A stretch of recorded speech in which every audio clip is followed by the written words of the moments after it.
Well, good morning, good evening, good afternoon. The name's Defender. And welcome to Spyro the Dragon. Developed by Insomniac Games and released for the Sony Playstation in 1998. Spyro the Dragon is the other PlayStation mascot that most people think of when you mention the term PlayStation mascot. The other one, of course, being everyone's favorite, Gex the Gecko. Crash Bandicoot.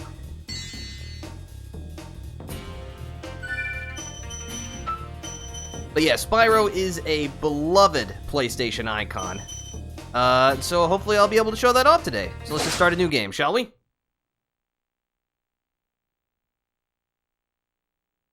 In the world of dragons. Okay, rolling. Oh, it's been peaceful here in the Five Worlds, or is it 6? For a dragon's age. We now have 12,000 treasure, or is it 14,000? What about this Ganasty Gnorc character? Now, I understand he's found a magic spell to turn gems into warriors for his cause. I'll take that question. Nasty Gnorc is a simple creature. Simple! He has been contained in a remote world and is no threat to the Dragon Kingdom. No threat! Besides, he is ugly. That does it! Looks like I've got some things to do. Alright, and with that Pulitzer-worthy story, the adventure begins.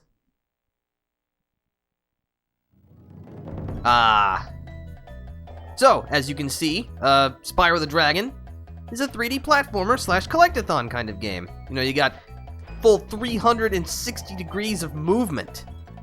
Yeah, it's the future. But our goal is simple. Collect treasure, rescue dragons, kick Nasty Gnorc's butt.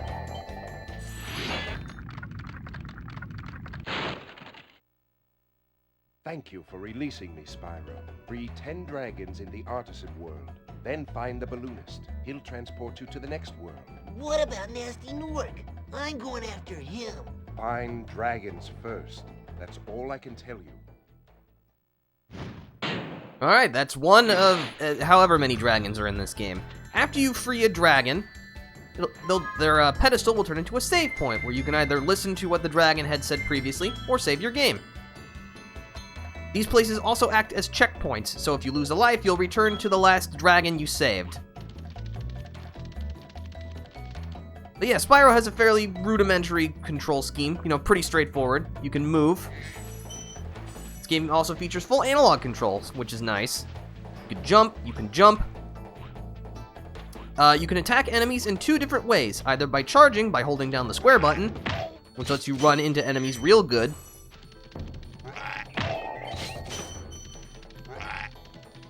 Come on, nope, come here. Come here. There you go. Alright, let's get you out of your crystal prison, Delbin. Where's Nasty Gnorc? I'll torch him. Keep your horns on, Spyro! You have much to learn first. Do you know what the dragonfly following you is doing?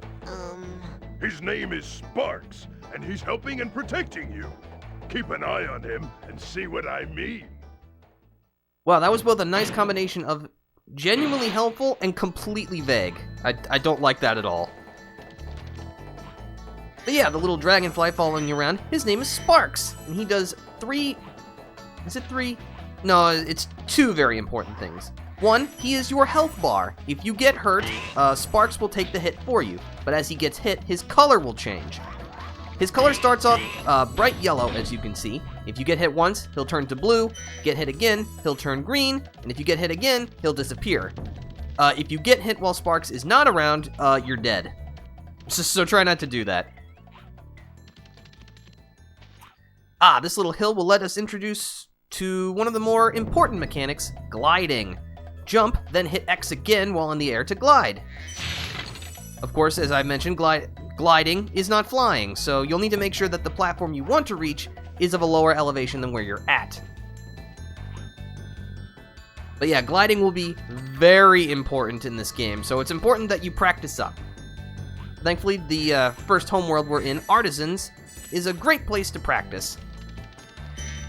The enemies can't actually hurt you, the areas are big and wide, and actually I think there's really only one way you can take damage in this place. And if you were to die from it, you'd have to just be genuinely trying to die to it, so, you know, dying's pretty much impossible. Which is nice. I always like that in places. It's impossible to die. Just slap that on an advertisement. Hey, Spyro, press the jump button twice to glide. And don't be afraid. Afraid? Of what? Falling from high mountain peaks? Plummeting into prehistoric glaciers? Oh, that. Well, I wasn't afraid of those things before, but now I am, so thank you, Dragon Elder. You've ruined everything. Also, hello, Booble. We're glad to have you here. Hope you're having a nice Sunday morphternoon.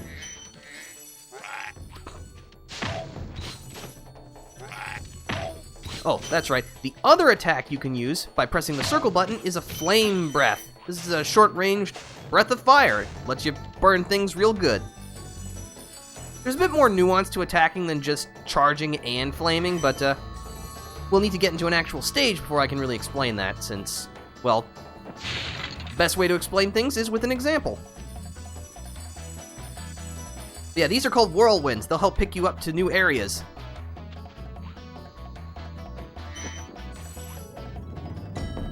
Oops.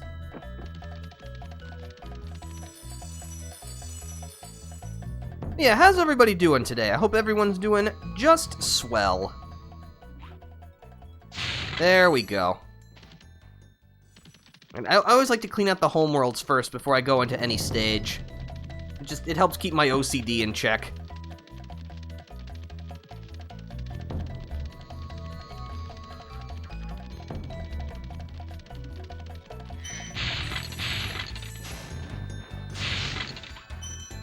Yoink. Oh, hello, Argus. Cool Flash, do that again. The artisan's boss is through a portal in the Dragon Mouth, but you are not yet ready, Spyro. First, you must complete one of the other artisan lands. Alright, whatever you say. I'll prove my worth or whatever. Oh, hello. I thought I had defeated you. But now I have. But yeah, all the enemies in the Artisan's homeworld actually just run away from you, so they're incapable of damaging you. So this was the balloonist that was mentioned previously. The balloonists are how we get to other worlds, but in order to enter the next world, we must have freed at least 10 dragons. We already have 4, which, you know, is pretty good, but we're not there yet.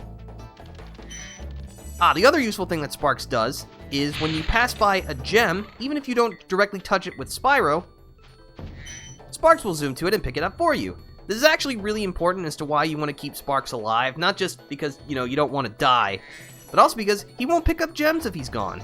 So you'll have to physically walk into them to grab them. This is a 1-up chest. It gives you a 1-up. It does exactly what it says on the box.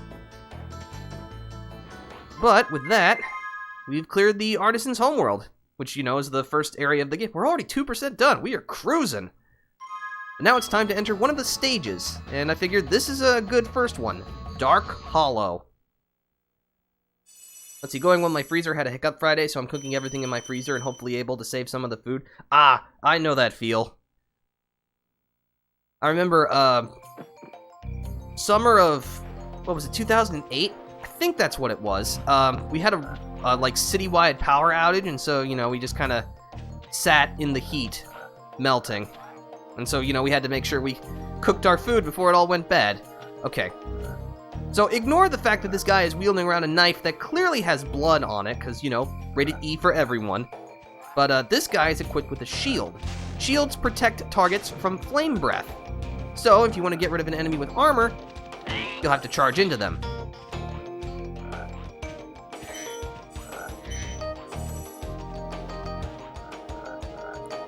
But as opposed to shielded guys, big guys cannot be charged because, you know, they're just too thick. You'll have to flame breath them. So yeah, that's your, you know, it's a little more advanced than your average platformer combat where, you know, it's just like enemies serve as obstacles, but you actually have to think about how you attack enemies here. I like it. Oh, it's you. I wasn't sure if you'd escape those annoying little creatures. Of course, they wouldn't bother me, but here's a hint. Metal armor is fireproof, but a charge attack will take care of them. I mean, I already said that, but thank you for reiterating the point.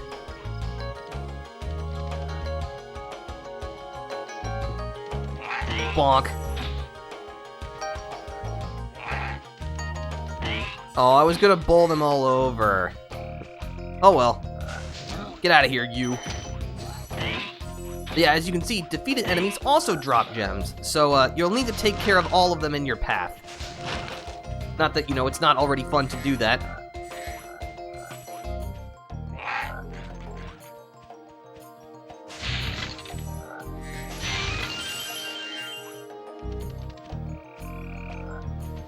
Yeah, kind of like Super Mario 64. I've played this game a ton, so I'm very familiar with it, so I apologize if I just kind of autopilot at points. It's all second nature to me.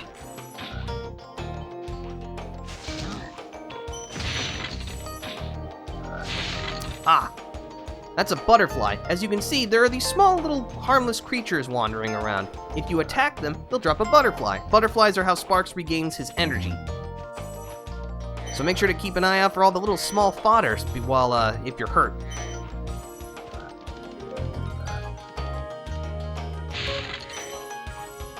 Oh, these guys. These guys are both big and armored, so you'll have to torch them in the butt.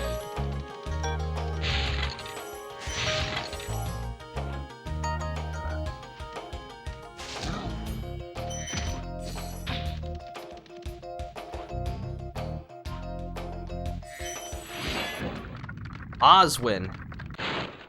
Psst, Spyro. Want to know a secret?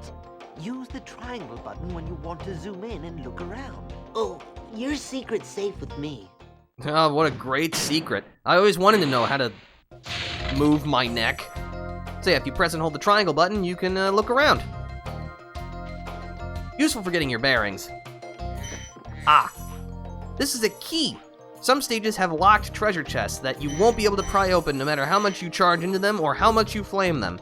You'll have to do it the honest way and find a key. Thankfully, even if you do die, you'll keep the key in your possession, so you won't have to worry about losing it again. Though usually the devs like to hide the key after the treasure chest, so you'll have to backtrack a little bit. But that's okay, thanks to the ability to charge, backtracking is not as difficult or as time-consuming as you might think it would be.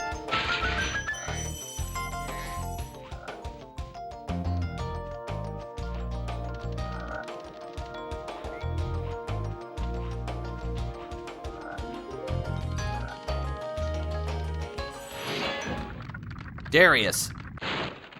Big enemies like this Gnorc with the club cannot be charged, but a quick flame, that should defeat them.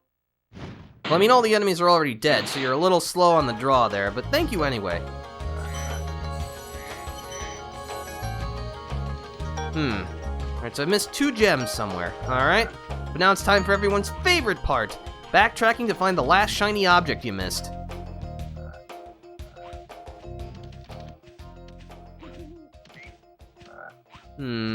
Oh, thankfully this stage is really... Oh, it's you. Alright, thanks. Alright, we're just gonna exit the level because you keep everything that you have when you just exit the level, whether you go through the exit portal or not, so it just saves time.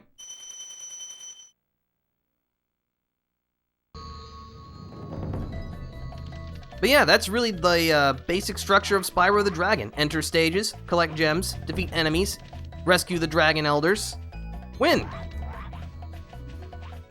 Ah, so when you return to previous stages, if you defeat enemies that have already given you a gem, they'll drop a pearl. If you collect enough pearls, you'll get a 1-up, so they're basically like your, coin equivalents. I guess technically the gems would be the coin equivalent, so these are like the... I don't even know what equivalent they would be. But still, picking them up is handy. Anyway, on to the next stage, Stone Hill.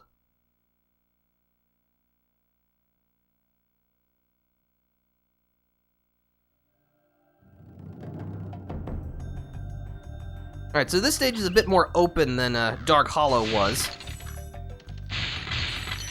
Give us plenty of room to run around, ram into these rams, because we are the superior rammer.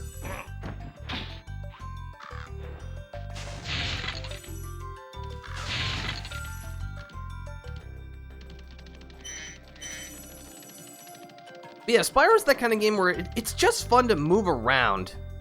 Which, you know, I guess that should be how most games should work. It should be fun to just, you know, move the character. If it's not fun to move the character, then what are you doing?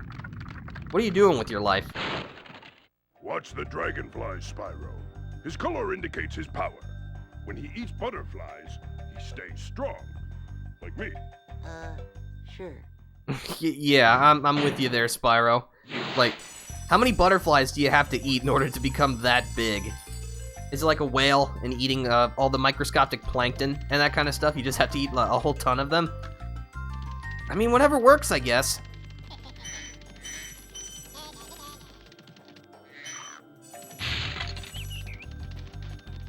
Ramajam.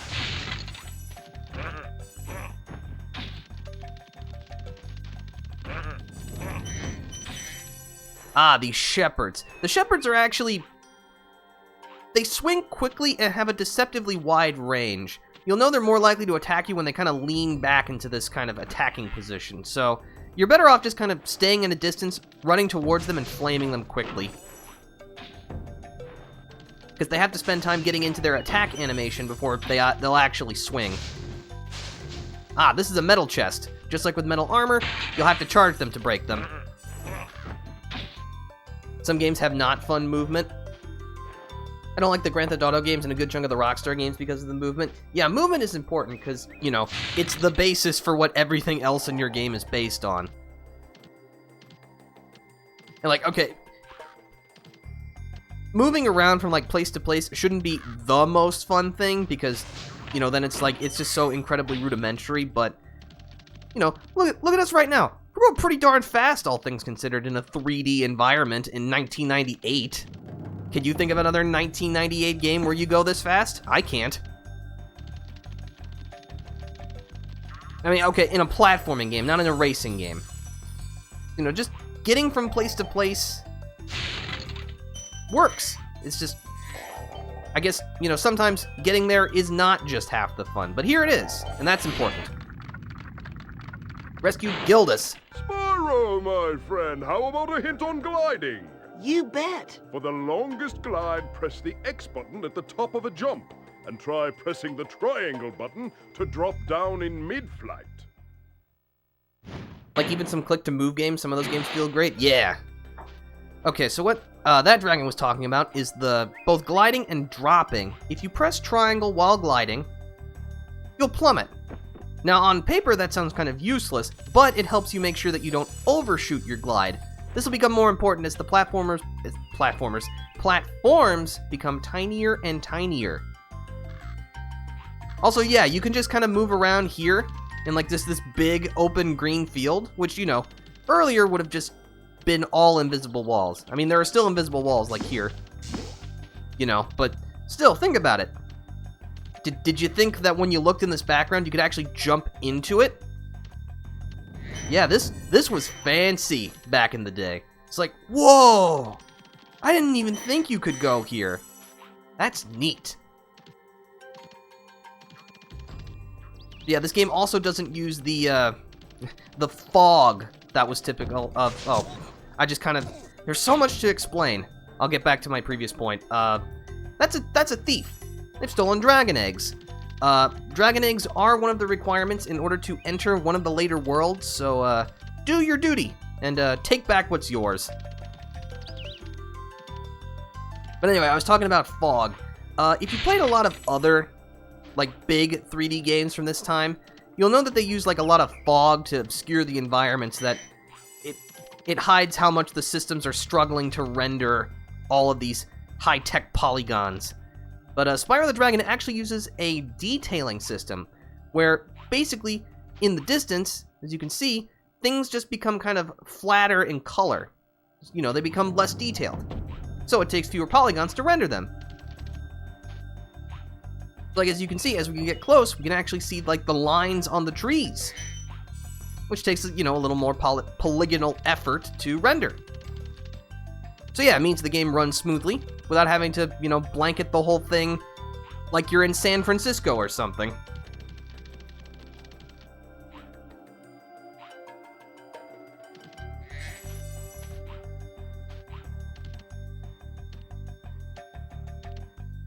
I still think this game looks pretty good. I mean, obviously, yes, it is blocky. This is 1998 PlayStation we're talking about here, but, in terms of, like, character movement, animation, everything still feels good. Like, obviously, the remake, Reignited is going to look better and feel better than this, but it still works really well, all things considered. But yeah, I guess that would be another obvious question, just like, dude, why are you not playing the Reignited trilogy? And the reason is because, well, I just kind of have an affinity for this. I mean, don't get me wrong, it is absolutely fantastic that the original Spyro trilogy has been remastered for modern generations. Really, truly, it is. But I don't know, I'm an old curmudgeon, so I stick to what I know. I stay in my lane. Excuse me.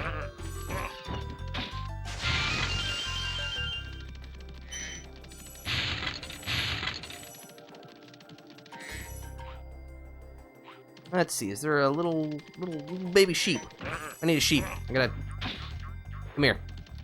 Come here! Thank you! Oh, is that because the PS1 just had the power of the disc that the cartridges couldn't handle? Did this come out when the PS1 had twin sticks on its controller, or was it all D-pad still? No, the DualShock controller came out in 1997, so this game came out in 1998. So yes, it can use both the D-pad and the analog stick. But I'm playing this via backwards compatibility on my PlayStation 2, so, all PlayStation 2 controllers are DualShocks, so thankfully, no.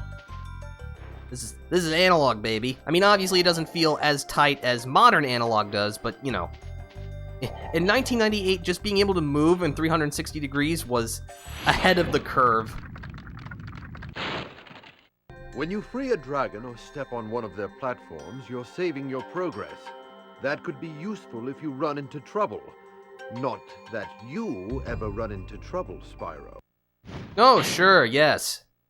We've actually saved enough dragons to where we can proceed to the next world, but obviously, as you can see by the stream title, this is 120%, meaning full completion, so we still got some work to do.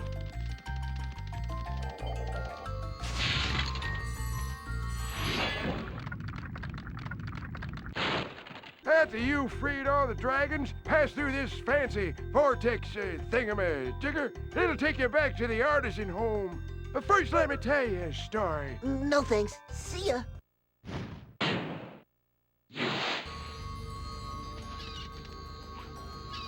Alright, so if we drop down here, we'll find this little beach area.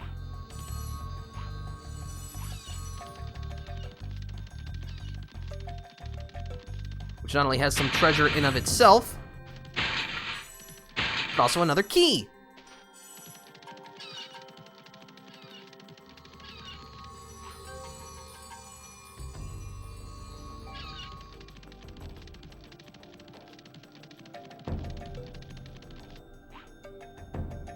Pretty sure, yep, there's the lock chest. And thankfully you can skip the lock chest opening scene, which is nice. So we were, what, missing 5? 4. Okay. I'm pretty sure I know where they're being missed. That's a weird way of saying I know where they are.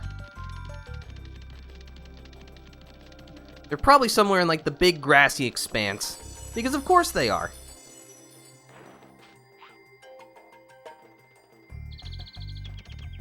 I mean, when I'm looking for something, I never really understood the whole phrase, they're in the last place that I looked for. Well, yeah, obviously they are. You didn't keep looking for, like, your keys or something after you found them. Because, like, why would you do that? Oh. That just seems weird that you would keep searching for something that you already have. I don't know, just, the English language is garbage. It's confusing, it makes no sense, and, Really, the best summation that I have of the English language is that it just kind of stole from every other language and then just kind of smashed pieces together and said, hey, I'm a language now. Which, you know, I mean, it works. But does it actually work? I mean, does it really? Just does it really work? I mean, it'll do you in a pinch, but like... I'm not entirely sure where this joke was going, so I'd like to bail out, please.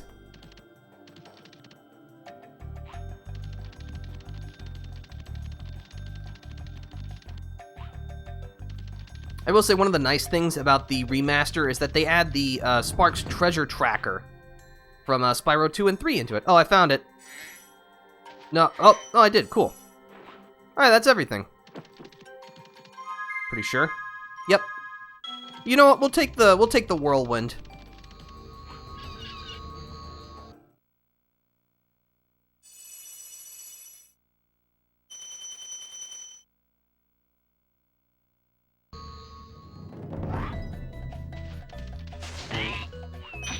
I'll take that. Alright, so we're gonna head to the last regular stage in the Artisan's homeworld. So yeah, each hub world has 3 regular stages, a boss stage, and a flight stage. This will be the last regular stage. Town Square.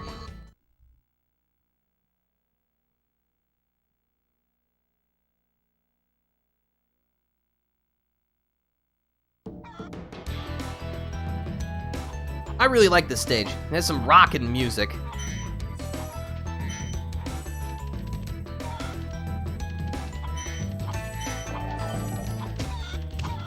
It's also got chickens.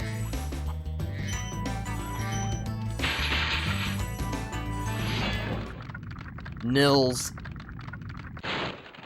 Welcome to Town Square, Spyro. Begin exploring by gliding to that area with the bulls. Use the L2 and R2 buttons to get a good look. Oh yeah, he's basically talking about your basic camera controls. Just L2 and R2 lets you pan the camera. Thankfully it is continuous rotation, unlike something like Super Mario 64 where the camera only moved in increments. But going back to the music for a moment, the game's soundtrack, as well as the entire Spyro trilogy and Spyro Enter the Dragonfly, were composed by someone you might know of. His name is Stuart Copeland. If that name sounds vaguely familiar to you, you might know him better as both the founder and drummer of The Police. Yes, that Police. You know, the international rock band The Police.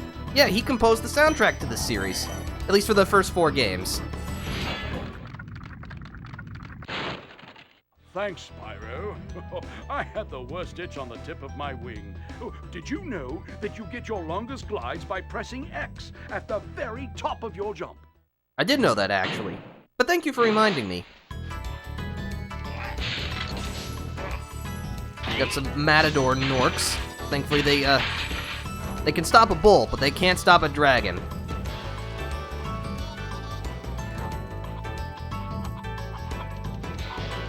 Oh, excuse me.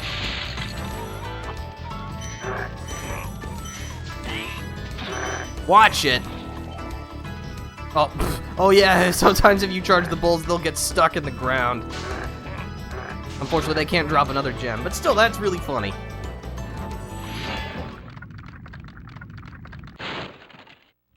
Spyro, did you see a man dressed in blue running around here? He's a thief, and he's stolen a dragon egg. You've got to track him down and get that egg. Run! Run! I'm getting a little winded. Easy there, don't have a heart attack. We'll get the eggs back.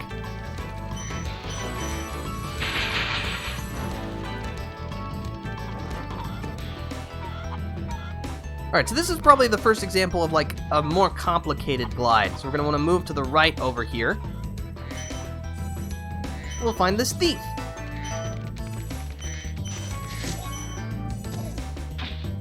That was easy enough. Oh yeah, that's a little trick that I like to use. Your flame breath kind of lingers in front of you for a moment. So if once I collect this gem, if you charge whilst flaming, you can kind of push it forward a little bit. This is mainly useful in defeating thieves.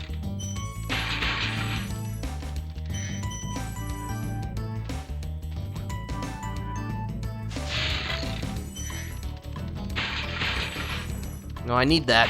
Thank you.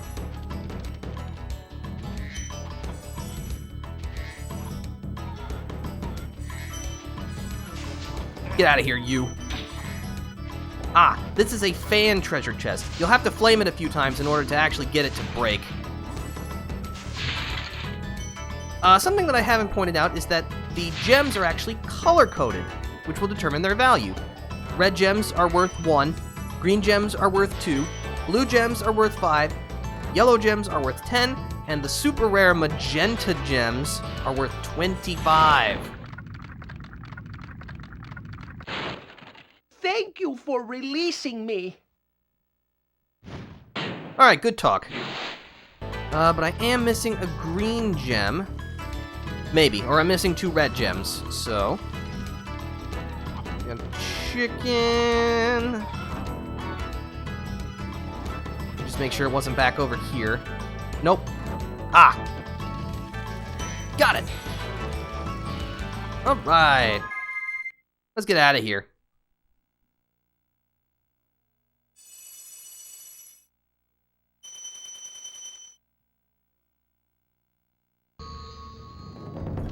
Alright, so that's all the regular stages taken care of.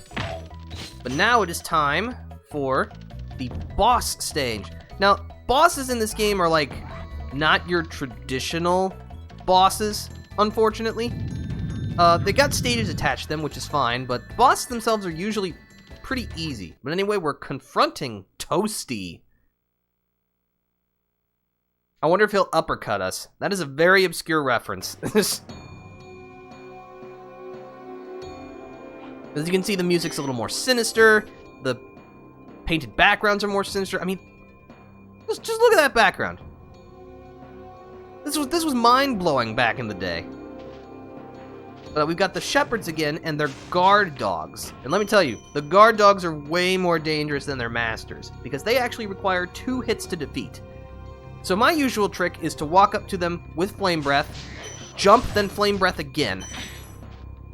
Just make sure you don't get too close before the first flame breath, otherwise they'll pounce on you.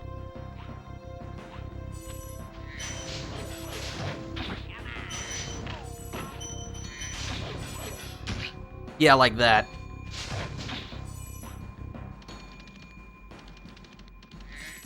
Scoop up more gems. Alright. Very quiet. There we go.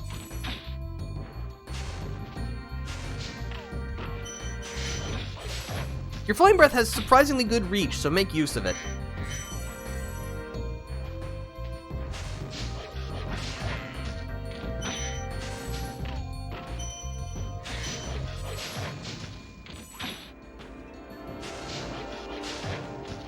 Go.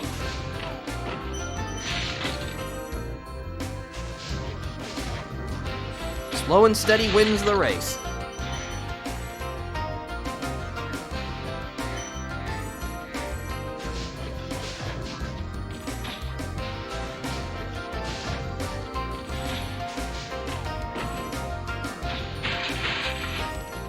Yeah, as you can see, these boss stages usually lack fodder, so you'll have to make sure that you try not to get hit as little as possible. Let me try that sentence again. Try not to get hit as much as possible.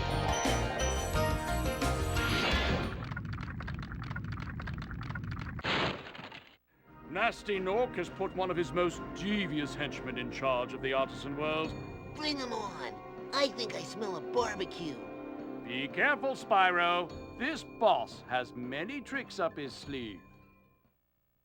Alright, so that's a blatant lie. They're just trying to, psych you up, make you think this boss is tough. But really, the guard dogs are just the hardest part. Does he even attack you? No, it's just a sheep on stilts. It looks like he does if you get real close to him, but he should have been able to hit me from there. Oh. That's alright. And now he's just a sheep on stilts.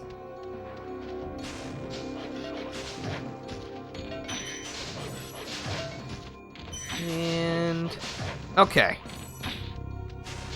Goodbye, Toasty. That was it. That was the boss fight. Exhilarating. Alright, that's all of the gems. Alright, let's get out of here.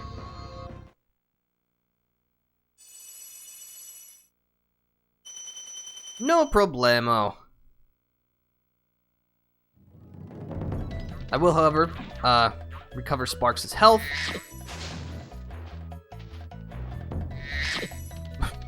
That's satisfying. So, I mentioned that there's a flight stage in this world, and there is. There's one in every hub world. But this one is actually hidden. What you need to do is very simple. Just jump on all of the stones right here. Just in a nice pattern, one at a time. Ta-da! You're actually not supposed to know about that until later in the game. In fact, when you free the dragon who tells you about it, the stones will light up when you step on them. Also, Spyro can't swim, which is really unfortunate, so... Excuse me. Make sure you don't fall into water.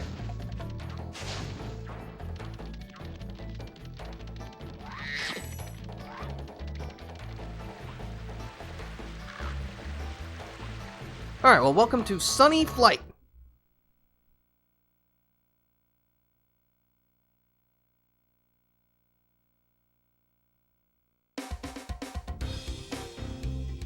Yeah, so welcome to the flying stages. You can fly around freely.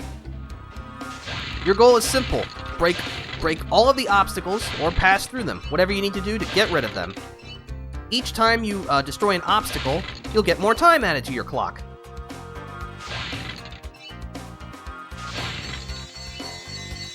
You'll earn a gem prize for every objective you complete, and an additional prize for completing all objectives.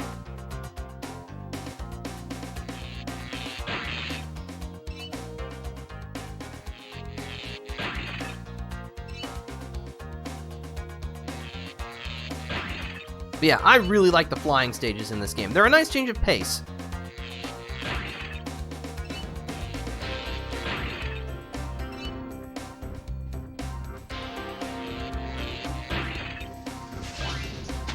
You can also destroy obstacles, not in the fixed order, so you can jump between them if you want.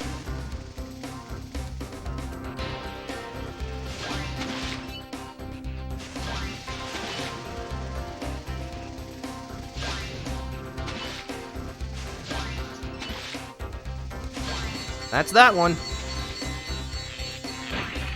Also, make sure you don't hit the water. You won't lose a life, but your run will immediately end.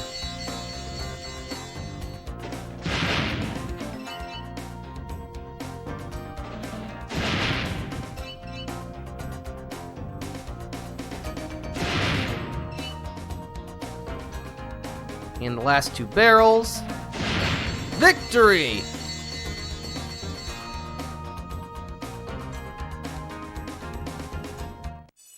As you can see, we get 60 gems for each, so that's another 300 gems.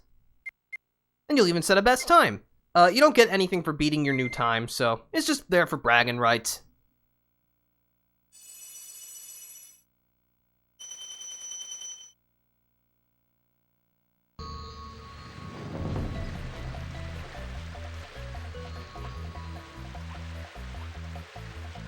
And with that, the Artisan World is complete. We're already 13% of the way there.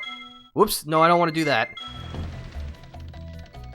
But what I do want to do is head on to the next hub world.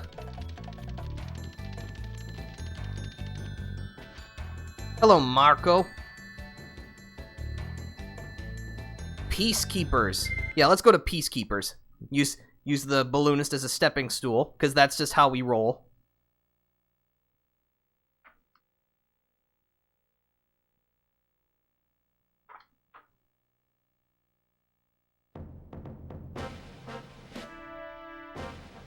Welcome to Peacekeepers.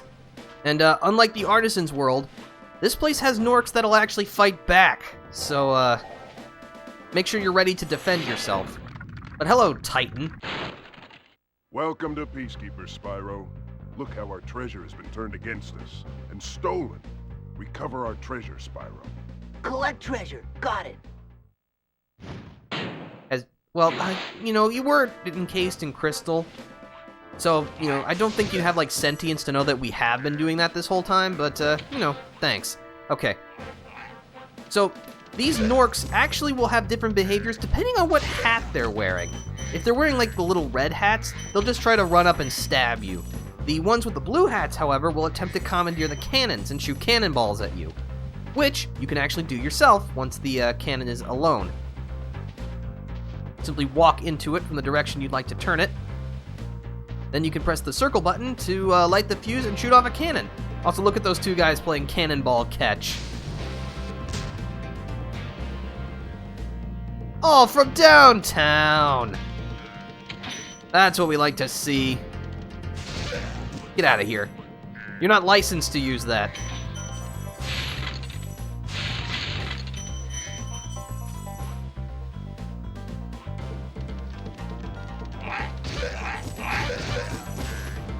Oh, so these guys. Alright, you'll need to destroy their tents with your flame breath. Some of them are quite scared, because, you know, a dragon is about to end their lives. I would be scared too. Let's see if I can get one of these guys to do the other thing. Yeah, sometimes they'll just moon you.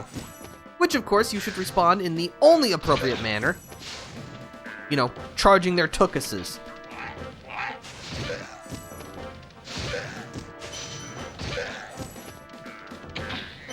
Like, listen, how many games have enemies that moon you? Like, how great is that?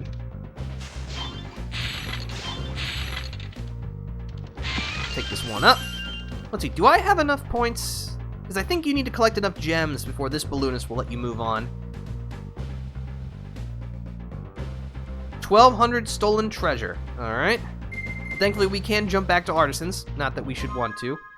So, let's see, how much would we need? Oh! Actually, if we just clean out this hub world, we'll be able to go. Not that we'll leave immediately.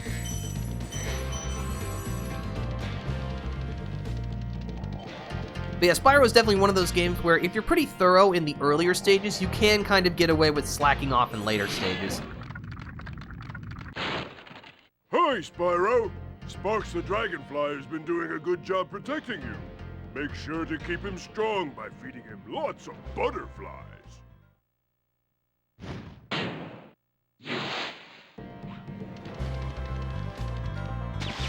Ugh. Ah, these chests. If you flame them, the gem will pop out above them, so you have to flame them and then jump.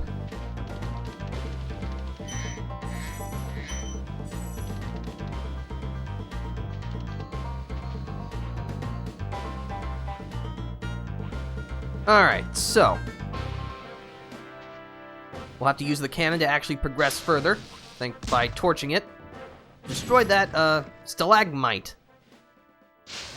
Ah, those are super chests. Super chests will need, some extra oomph if you want to break them. Your standard flame breath and charge won't work on them. But thankfully, we have cannons. And cannons solve most problems in life.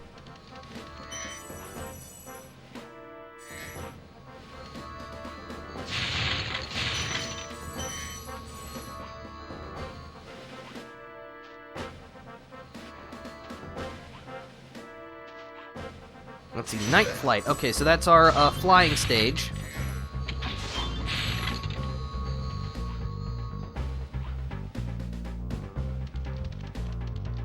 Oh, it's a little jackrabbit. And now it's fried. Yummy! Oh, no, come here, you. Goodbye. I guess that's a question I could ask. What's the strangest food that you've ever eaten? Or I guess maybe most unconventional would be a better way of saying it. See, I have had oysters before. I'm glad I tried them, but I'm also glad that I'm never going to eat oysters again. I guess the thing that I had that I liked was a bison burger. Those are actually pretty good. Well done, Spyro. Keep up the good work, and I know you'll fulfill your destiny. Destiny? I just want to kick some... Just toast those enemies and collect the treasure. Alright, sheesh. Gotta head out, have a good Sunday and a good work week. Alright, Booble, thanks for stopping by. We'll see you later.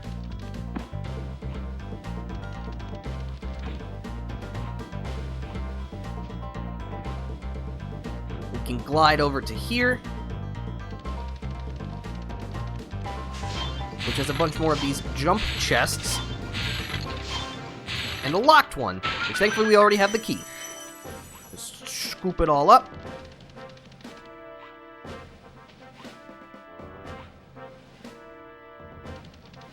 Unfortunately, it looks like we'll have to run all the way around back in order to collect those last few gems, but that's okay. Charging makes it relatively painless.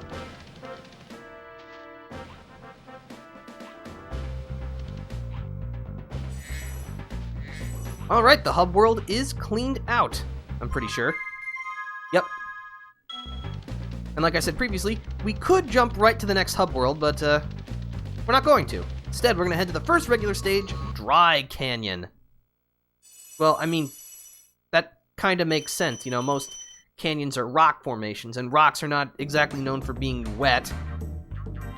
Like, could you ever hear of, like, a wet canyon or something? What would even a wet canyon be? I guess that would just be like a fancy...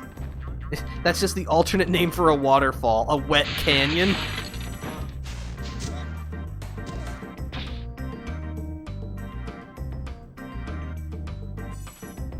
Alright, so these Norks are equipped with blunderbusses and shields. Thankfully, they can only really shoot at you straight ahead, so if you, like, jump and then charge into them, you'll be able to avoid the cannon shot. Though, thankfully, they're also kind of slow on the draw, so if you charge into them as soon as you see them, you should be okay. Somehow I missed that.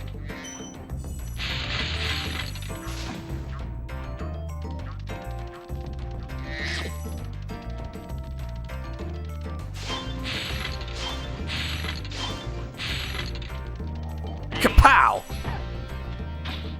Alright, let's get you out of there. Conan. Thank you for releasing me. Hey, not to be judgmental, but like, that voice does not go with the name Conan.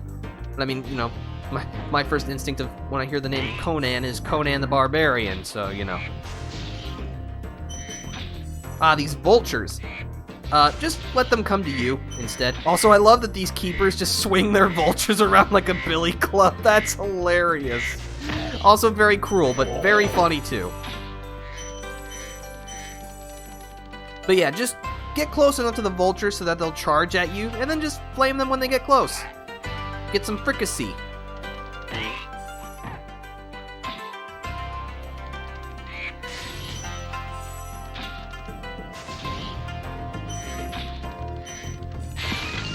Take that.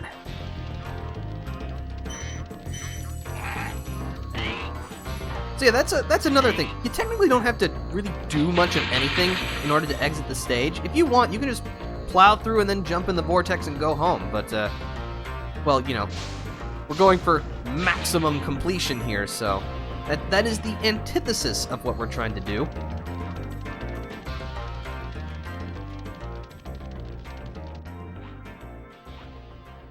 Alright, what do you have to say, Boris? Dry Canyon rewards good gliders. You are a good glider, eh, Spyro? I was born to glide.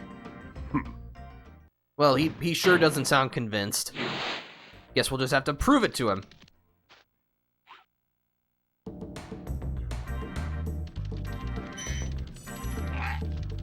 No sleeping on the job.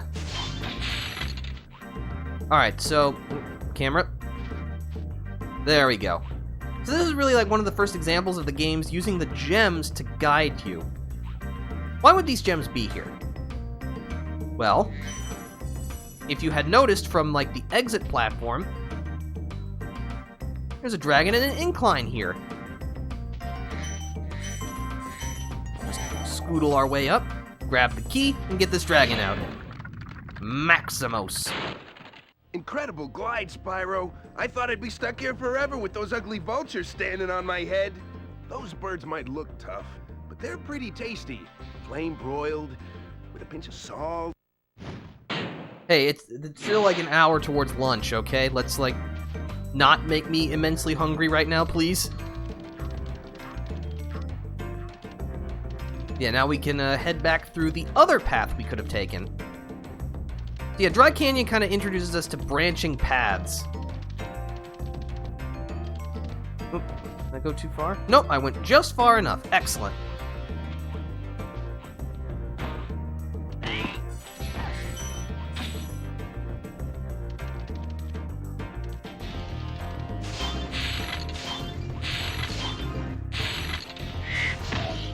More animal abuse, good. Well, I mean, I guess technically we're torching vultures, so I guess we're also guilty of that, but at least we don't swing them around, you know, with an intent to bash them.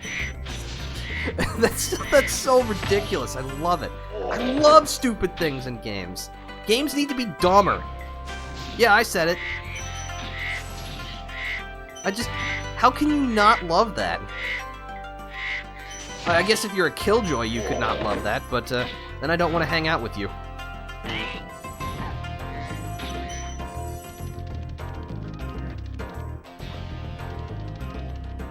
No, I need to go inside first.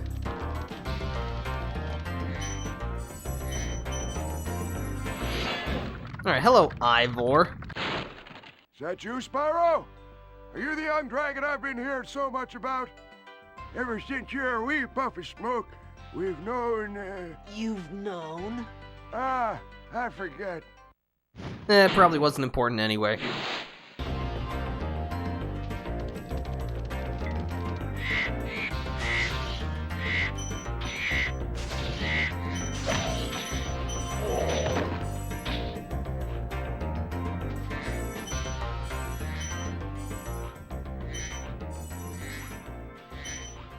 Just keep scooping up all the gems.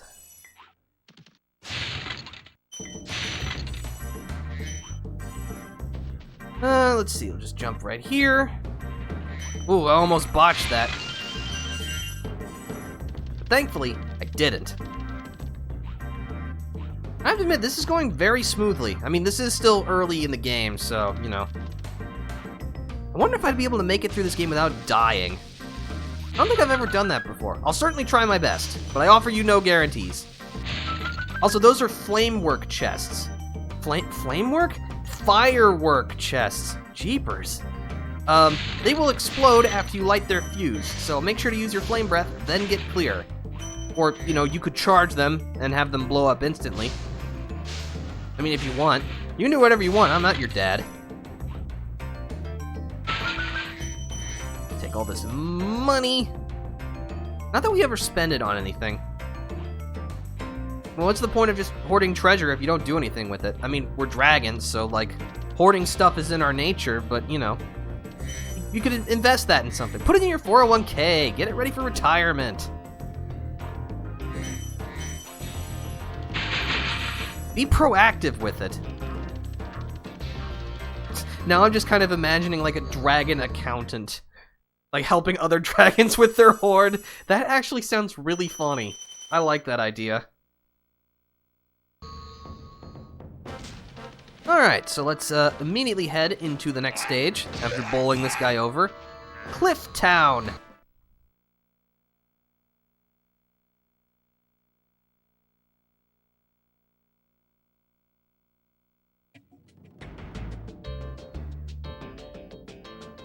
Oh, beautiful 4-point landing.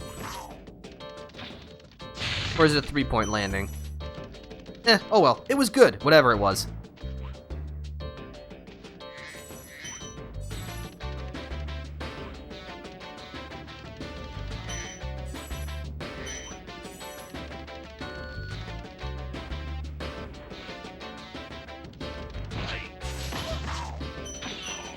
Okay, so, make sure you flame the pots, because they have gems in them. I think we accidentally flamed the pot after we had torched the enemy, so it just kind of, they popped out simultaneously. See if I can't show it off better with another one. What's cooking? Money, I guess. Yeah, so just make sure you torch all of the pots. Gotta get all that tasty, tasty currency.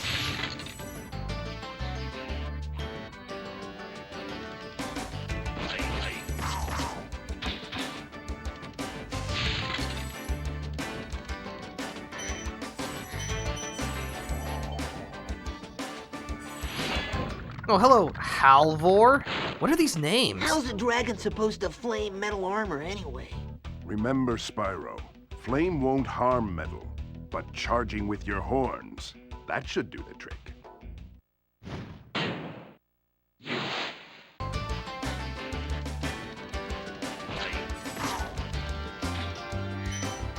Yeah, this is the, as you can see, it's like a gulf of poison, so try not to land in there, because you won't make it back.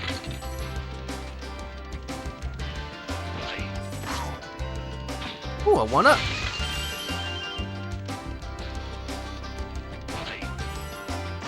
Oh, there's a thief, too. Hold on, let me just clear out the riffraff, and then I'll turn my attention to you, mister. He got confused on to which direction to run, which is good for us.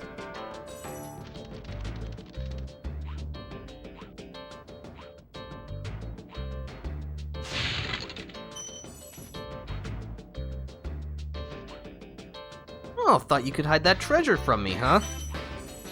No, I see that sparkle.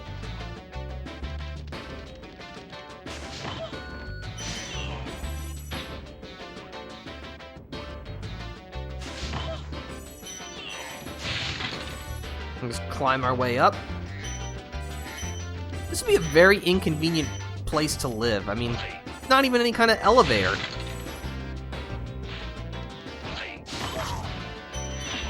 I'll take that. And whatever you're cooking.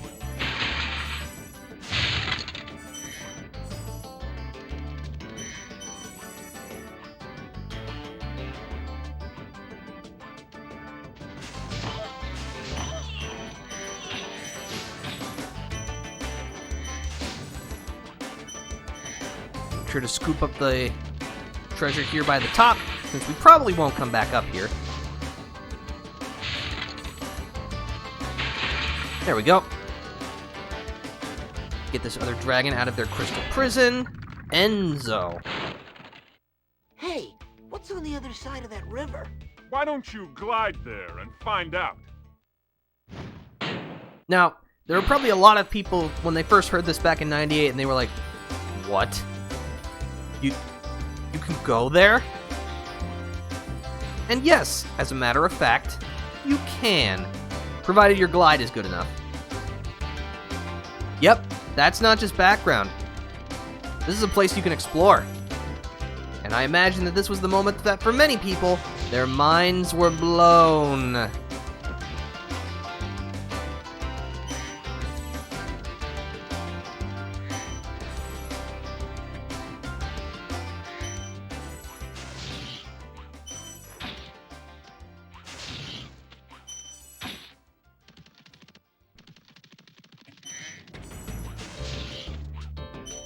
Oh, that reminds me, there's a mechanic I've completely forgotten about, but that's because it was thrown out of basically every Spyro game after.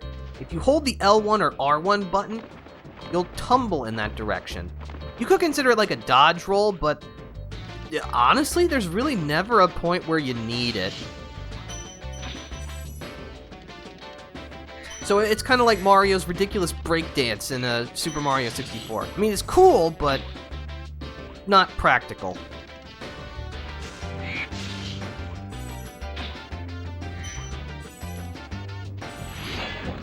Hello, Marco. You've reached the highest point in Clifftown. You can get to almost anywhere from here. If I were you, I'd use that whirlwind there.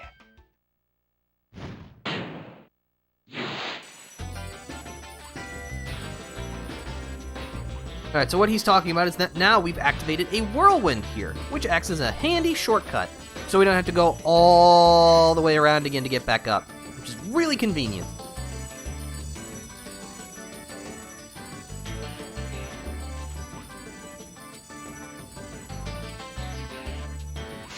That worked. I don't think it had any right to work, but it did. Oh, hello. Sneaky. Yeah, the devs like hiding treasure in just the wackiest of places. Such as, for example, back there.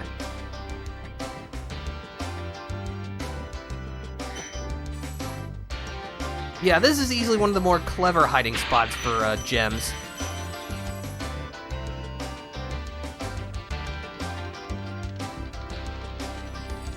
Also, I like the way the counter just kind of spins up. I don't know, it's satisfying. There's a lot of, like, small game feel things in this game that just elevate the whole experience.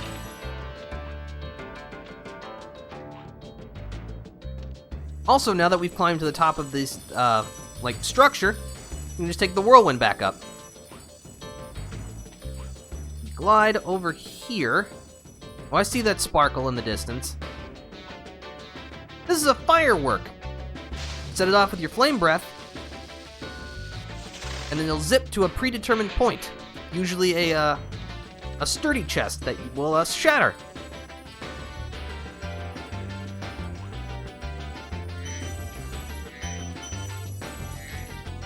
So that should put us close, very close. Oh, look at that! Excellent. And that's everything. Alright, let's book it. Wow, we're only an hour in. This is going swimmingly. I love when that happens.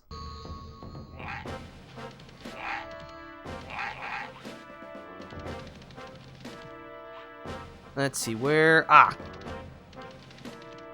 You know what, I should save my progress.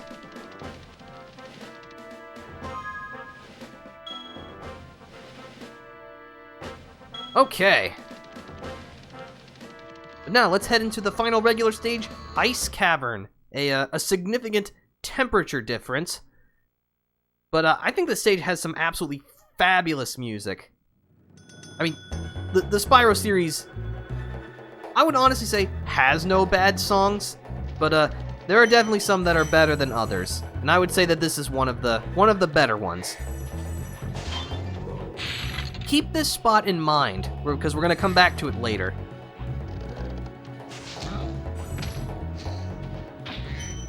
Also, watch out for the Norks with snowballs. They're actually capable of aiming their shots, unlike the blunderbuss Norks. Thankfully, they're still pretty slow on the draw, so just take them out as soon as you see them.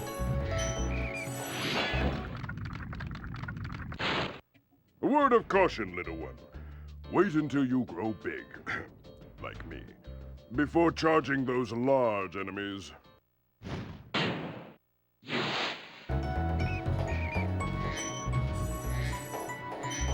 Take that.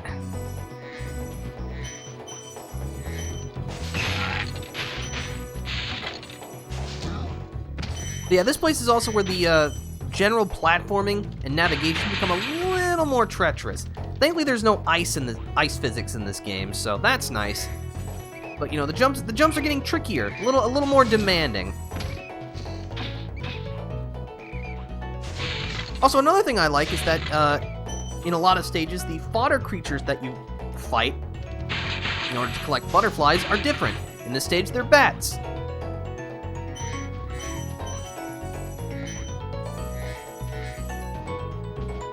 Alright, so this is another example of a secret. This green gem here. Why would that be here? Well, if you glide from the spot, land safely, you'll get a key.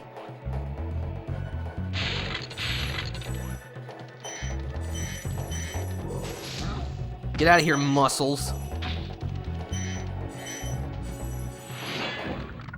Andor. Or is it Ondor? Thank you for releasing me. Oh, riveting. Alright, anyway.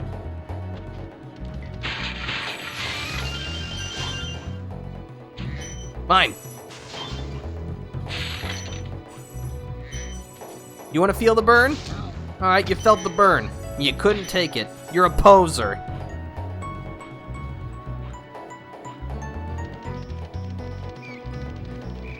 Bonk. Well, I like mad Tokyo drifting my way through here. I will say, that is definitely something that kind of improved in later games. The charging feels better. Oh, these guys. So, those guys have big armor, and, you know, they're big, so you can't flame them. But because of the ice, you can push them off, which is how you defeat them. So, you know, just send them plummeting to their deaths. You know, that's totally child-friendly, right? I mean, if Disney movies are anything to go by, kids can totally handle parental figures plummeting to their death.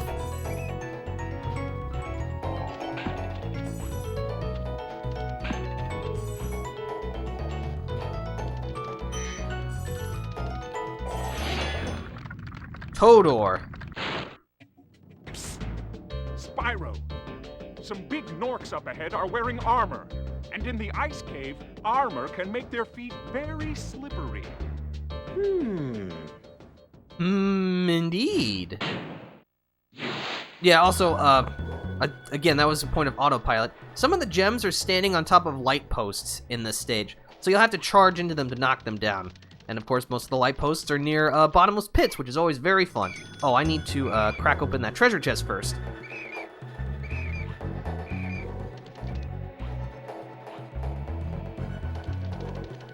Alright, let me at it.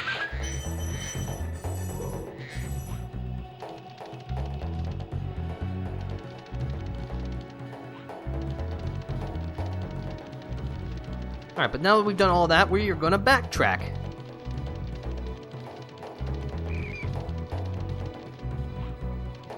Alright, so this was the spot I had mentioned before. Now, you would have seen this if you had gone through the rest of the stage and were looking for stuff, but I already know what to do, so just jump and glide around the right here. You'll find this platform with 3 one-ups on it.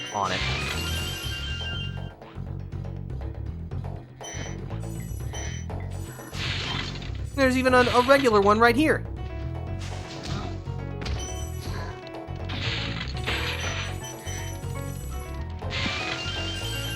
Gotcha. Are there gems hiding in the little pockets here? Nope. I would definitely put a gem there if I was a game developer.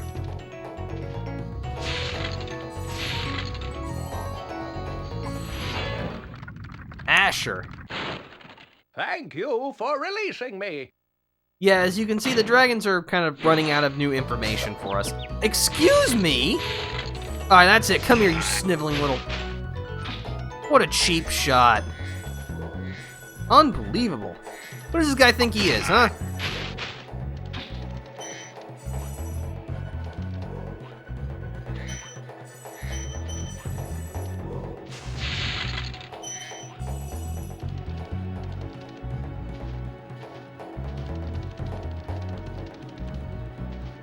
Alright, but thankfully these gems are indicating another secret to us that we can just platform our way up here.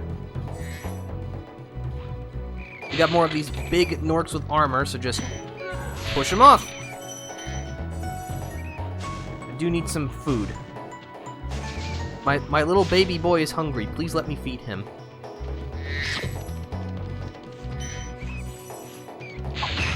Also, yeah, these guys are equipped on skis, which enables them to not only move faster, but enables them to throw faster somehow? I guess it's because, you know, they can get into position more quickly. So they're a little faster on the draw. Not too fast, though.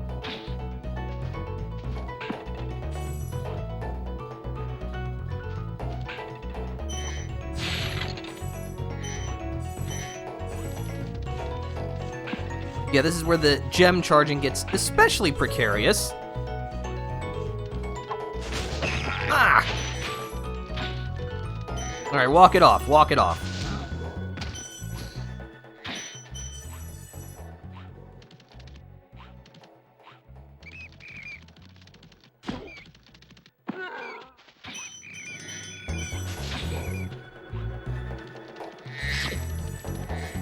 Pow!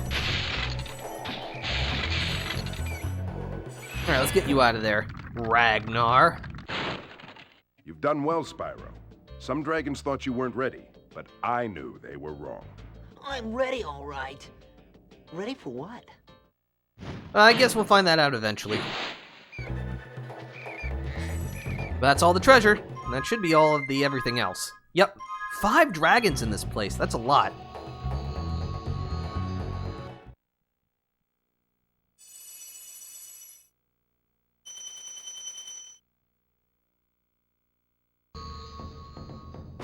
Okie dokie.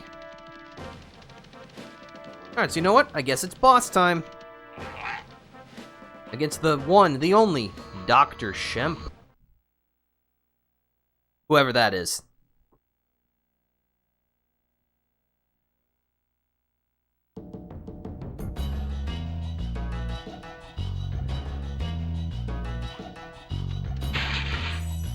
Alright, so these guys. When they receive a motivational slap, they'll charge straight ahead at you. But if you just jump over them, they'll actually run straight off the cliff.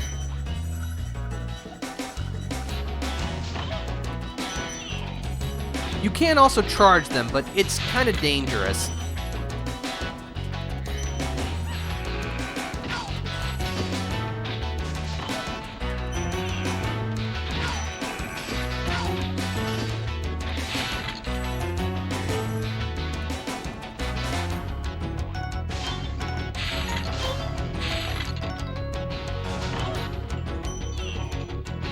Oh yeah, there's also an enemy that'll pop out here, so be ready for him.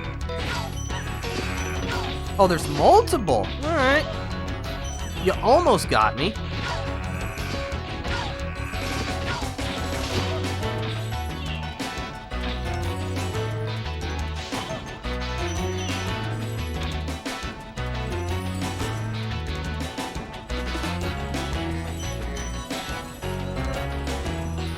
Take this whirlwind in the back.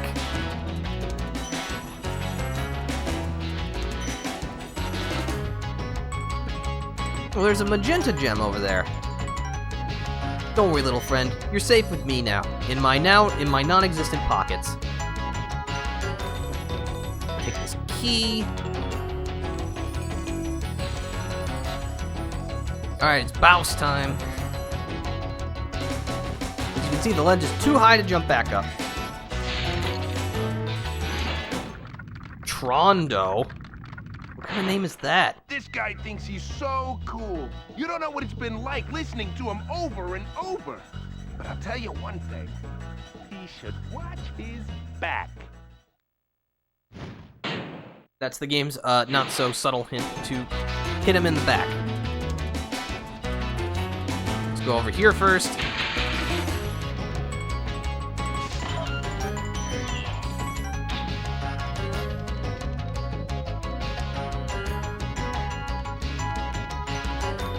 Whoa, whoa, Spyro, why did you do that? You're scaring me, man. Alright, come here, you big lug. Why did you do that? Also, I like how even his sandals are fireproof, but, you know, not the back. Okay, so what do? You do the sweep? You do the strike. Oh, that's a strike. Okay. There we go. Alright, I think this one is the sweep attack. Yep, that's a sweep. And he's dead. Awesome.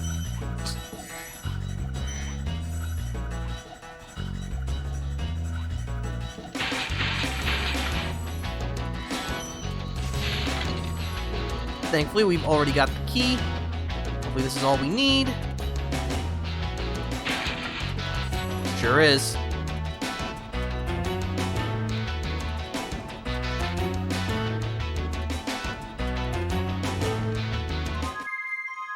Yep, that's everything.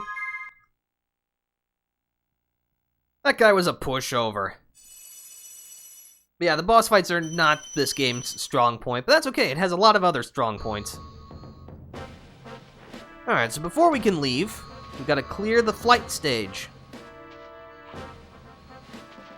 Which technically should be the first one that you find. You know, as if you don't know about the secret. Night flight.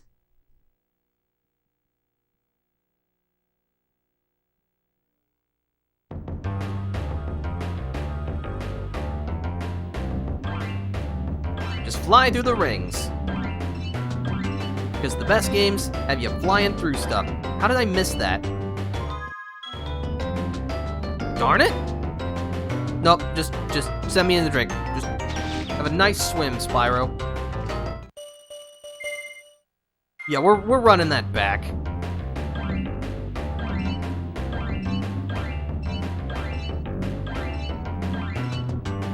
That's better. Sheesh.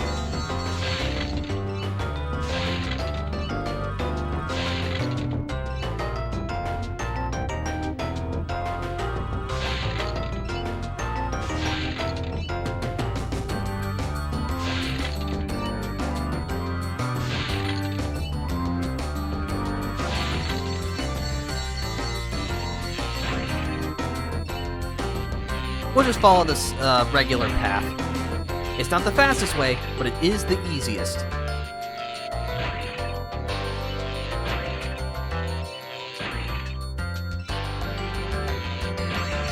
Alright, now it's time to light the lighthouses.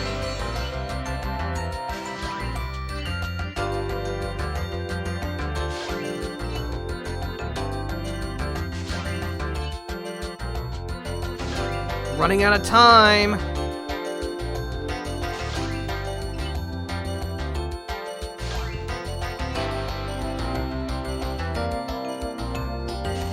No! No, turn! Oh, curses! I scraped the last one. Ugh. Alright. I should have just charged straight into it, not try to do anything fancy.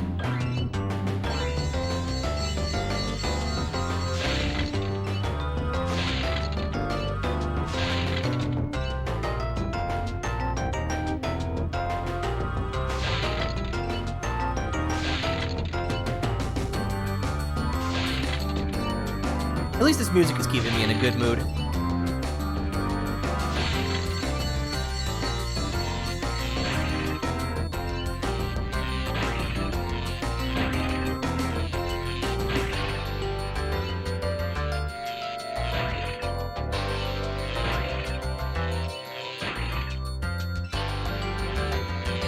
Alright, let's try this again.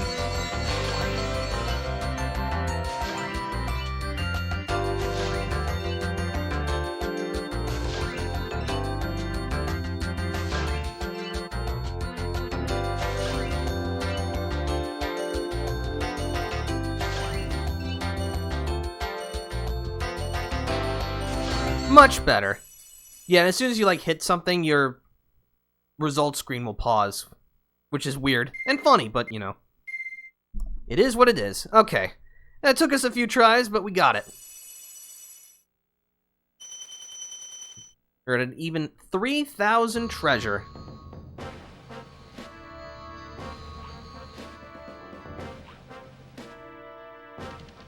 And with that, we can get out of here.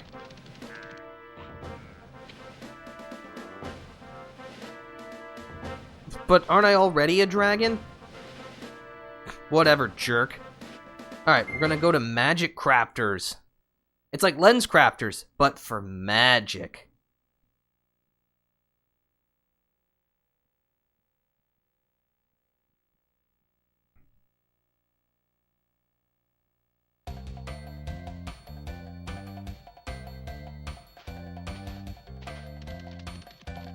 Well, despite looking more peaceful than Peacekeepers, not only do we have lots of thieves, but there are also quite a few enemies. The camera was having a fit there. These early 90s cameras and their jank. This is kind of something that you have to accept when you're going back to older games like this. But I was born in the jank, molded by it, so I know how to control it. Mostly. Cosmos. Welcome to Magic Crafters. I want you to release the dragons, reclaim our treasure, and recover the eggs from those pesky blue thieves. So, just keep doing what we're already doing. Gotcha. That's such a satisfying sound effect. I don't know how they made it, but that's just so distinctive. Oh, so these goofy-looking guys. They are capable of manipulating the terrain around them, and also affecting enemies. Oh, he died. How did he die? I don't know.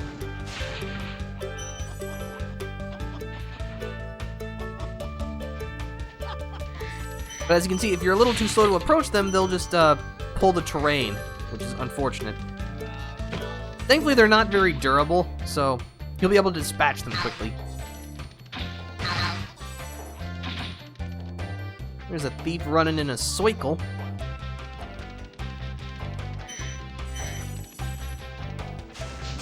Well, that was easy enough.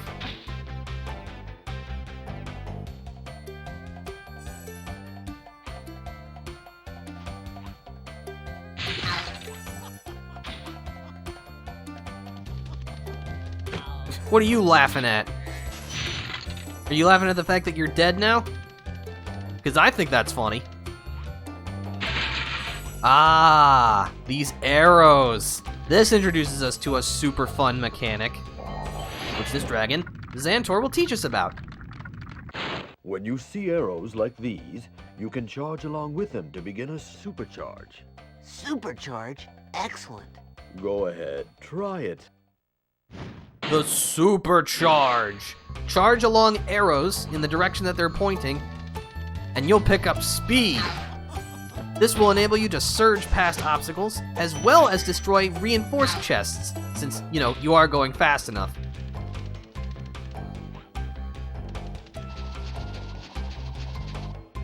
But as you can see, you don't have a lot of control while you're charging, or supercharging.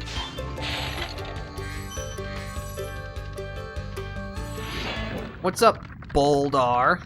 This portal leads to a special place where you can learn to fly. I remember when I was a young dragon, earning my wings. Learn to fly. Got it. So yeah, he's just talking about these are the flight stages. Not really much more to say about it. As you can see, we've got a reinforced chest here, so we'll need to use the supercharge to break it down.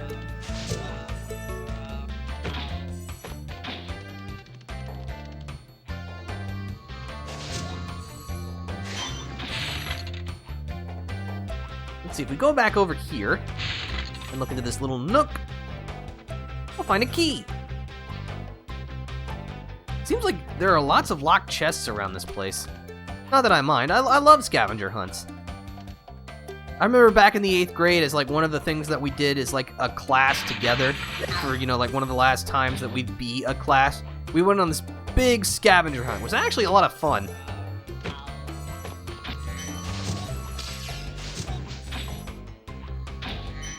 Alright, can I visit a new world now? Tuco? Alright, I can. I am not ready, so I'll stay here.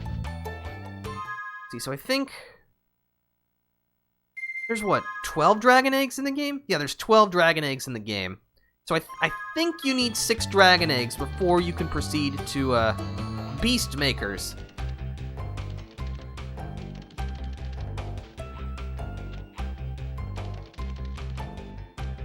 Alright, let's begin the supercharge.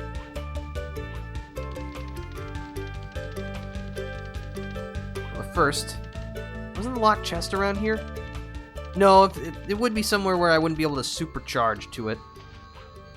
Alright, let's go.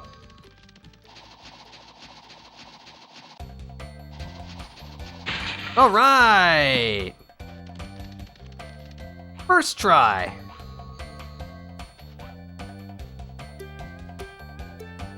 Did I already use the key? Nope.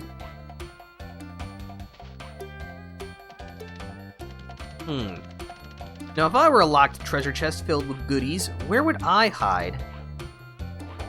I mean, that's assuming that I could somehow achieve sentience and be able to move. Which, I imagine that a locked strongbox doesn't have much in the way of mobility.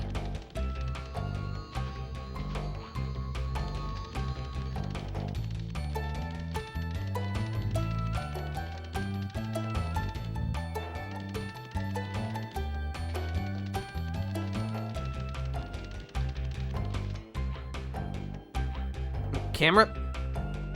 Thank you. Sometimes you just gotta stand still while you wrangle with it. That's where we landed. So there's nothing back here. That's fine.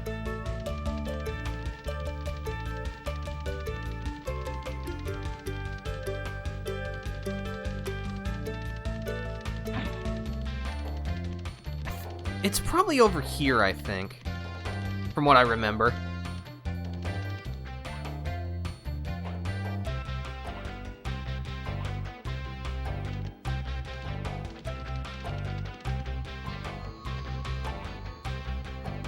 That's where we got the key.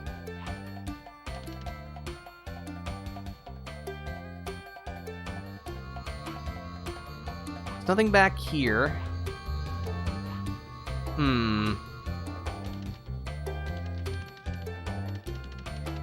There's not many places where it could hide.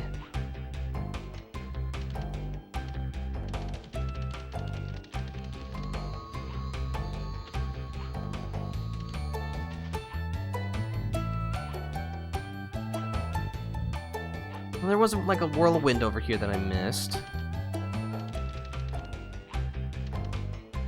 Not there. Was it just by the egg and I just missed it because I'm blind?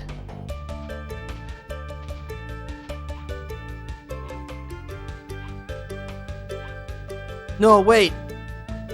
There's like a cliff part. Yeah, over here. Okay. Alright, so it was hidden quite well. I feel a little less dumb now. Glide from over here. Over this part of the wall. Snag this one up. And get our treasure. Alright, now we're good. Let's see. Well, let's just go here first. Alpine Ridge.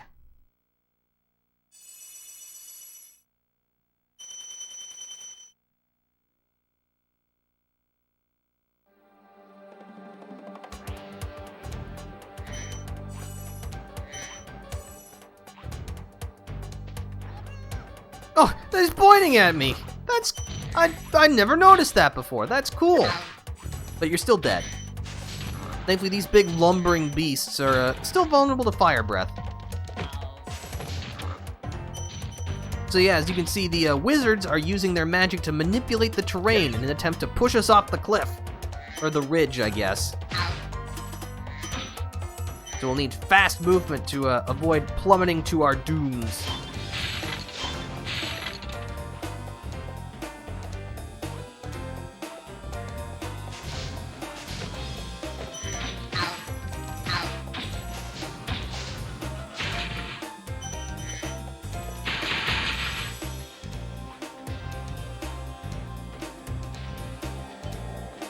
Oh, it's another dragon.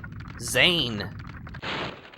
Spyro, you're not afraid of those big, noisy, gigantic, awful beasts, are you? Of course not. I didn't think so.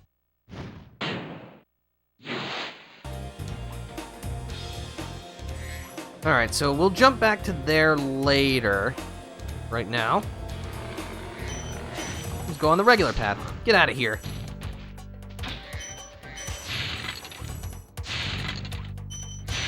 Alright, so as you can see, this wizard is raising up this part of the wall. So if we hit it, we'll fall to our death.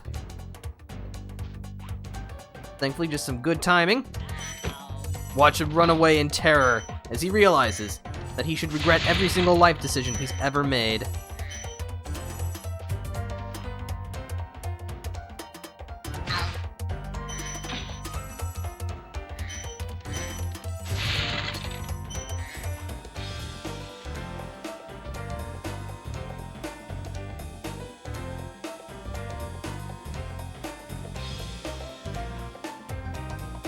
Sorry, I just had to, like, count in my head to get the timing down.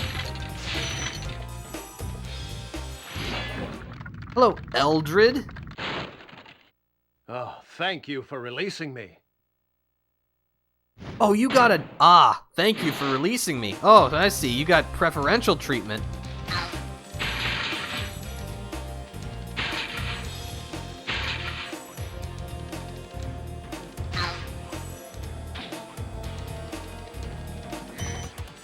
Bonk. Well, I guess that kind of worked. And that's a double kill.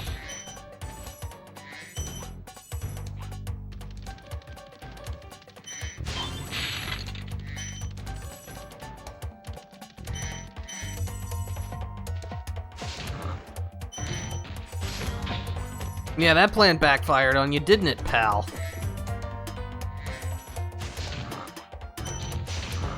Another fireworks crate. Just set that off, back up.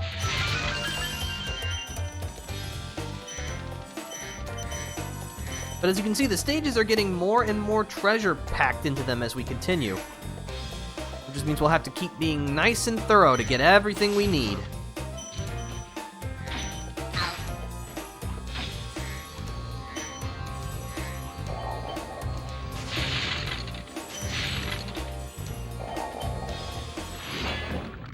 Xander. Great work, Spyro. If you keep this up, you'll learn all the tricks of the Magic Crafter world.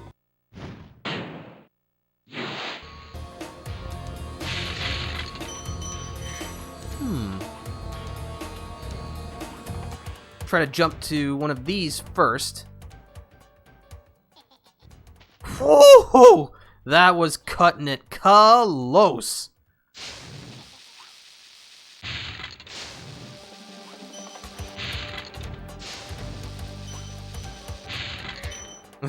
Yeah, they're not fooling around anymore. These jumps are tricky.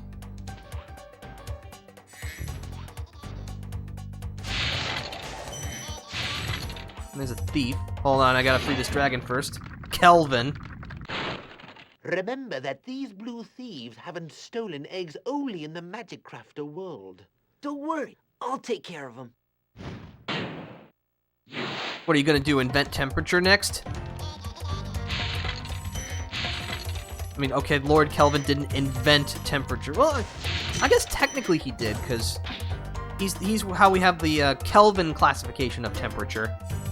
So I guess technically he did invent a temperature. All right, good job, Lord Kelvin. Could have at least had a cooler name for it.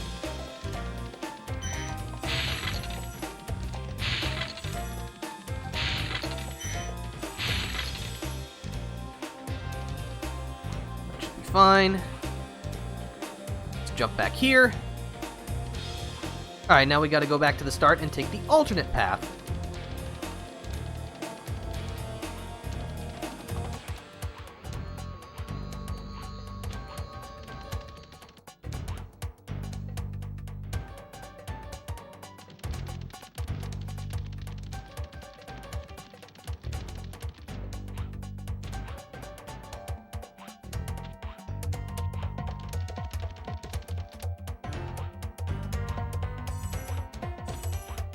Alright. We're very careful.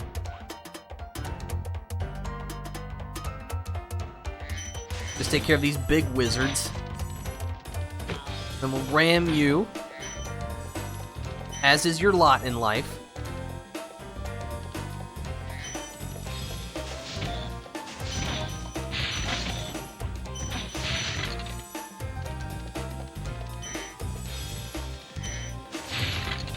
I'm so glad Sparks is helping out pick up gems, because it means you have to fight less with the camera and the controls.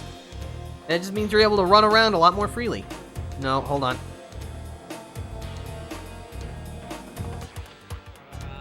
There we go.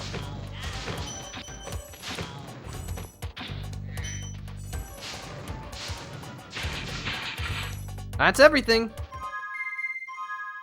Yep. Alright, and away we go.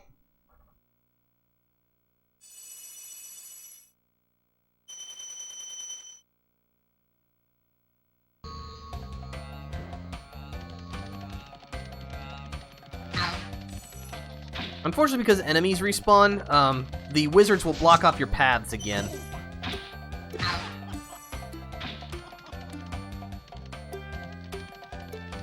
So let's head to High Caves.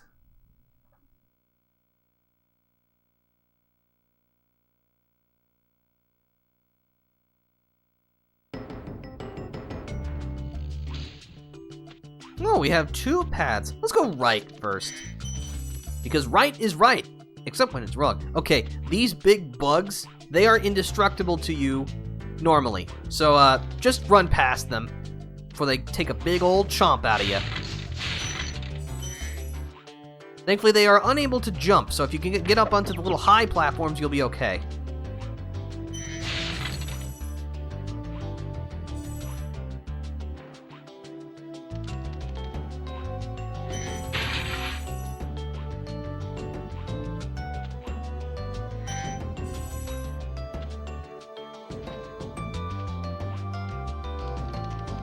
Huh. Alright, well, we're okay. Just charge.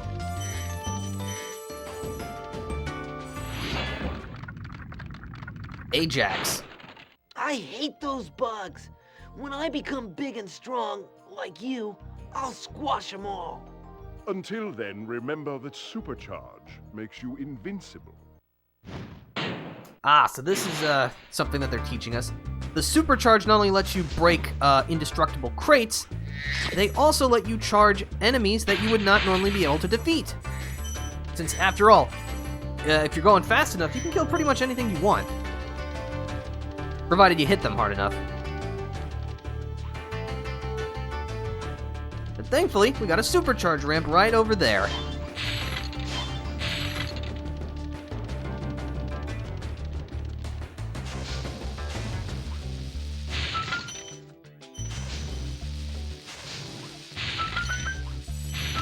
Ow!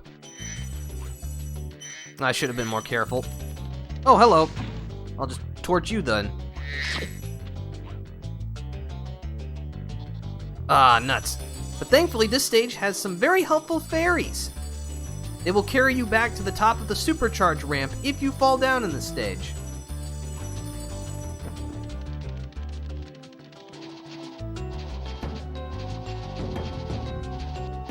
Bam! Got him! Alright, cool.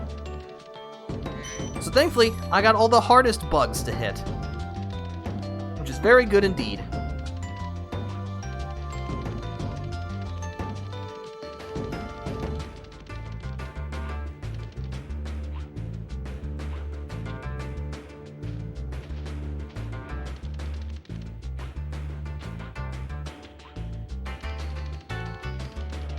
Get out of here. So this will give us an area to go.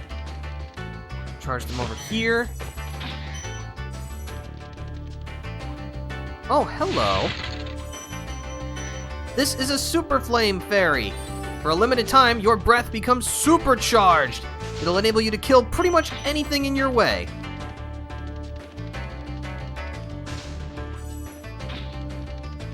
Do be warned though, it's limited. Alright, so we cleaned out the bugs, which is good.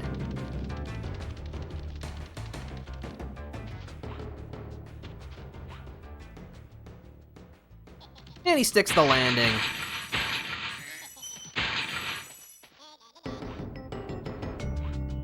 Nothing there, that's fine. Oh, we can just glide over to here. Yeah, come here, you joker. I'll give you a last surprise. That's another egg.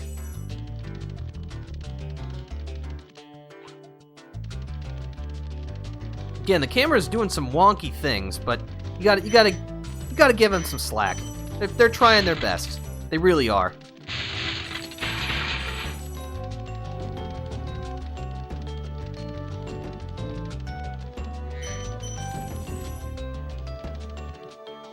Alright, unfortunately we can't make that glide, so we'll just have to be caught.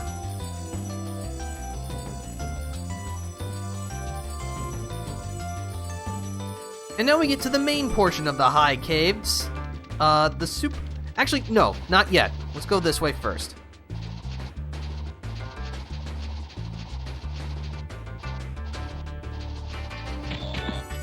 Because we want to climb up this way. Ah! These little guys have whirlwinds, which they'll shoot at you, which is very annoying. Watch it! It's like you're trying to hit me or something, and that's just inconsiderate.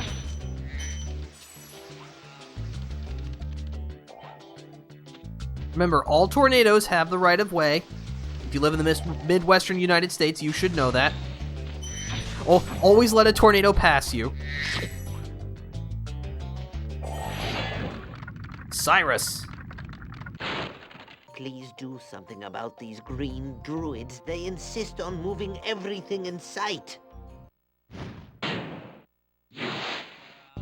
So yeah, what this dragon is just talking about is that these guys remove the platforms, which you kind of need to stand on, so let's wait for them. Thankfully, they move in a predictable pattern. When you destroy a druid, the platform will move back into its normal position, so hold off on jumping until it moves.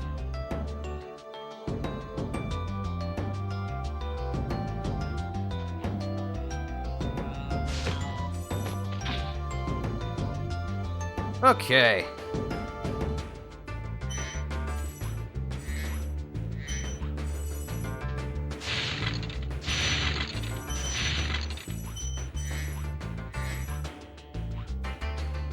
This brings us back down here.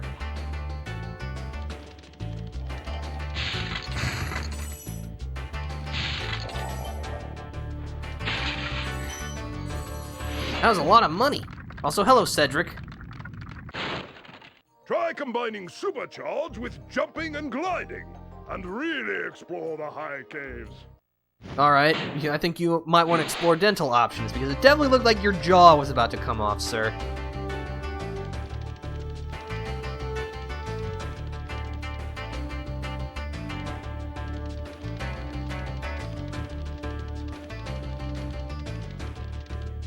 Alright, well, let's put that testing to good use.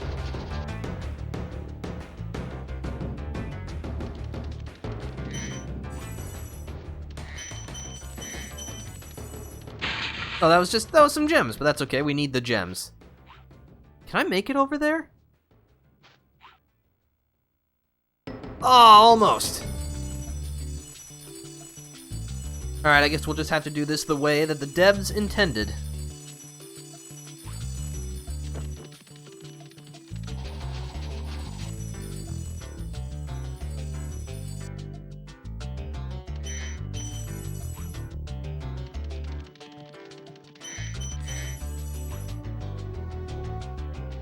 So this thief is in a very interesting spot. Just your best bet is to just try to glide across the pool and hit him.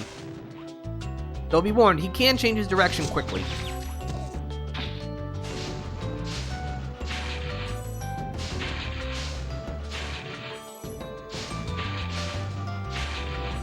Okay, so I'm missing, what, 13 gems? 13, what an odd number to be missing. Let me just double check and make sure that there's nothing right here.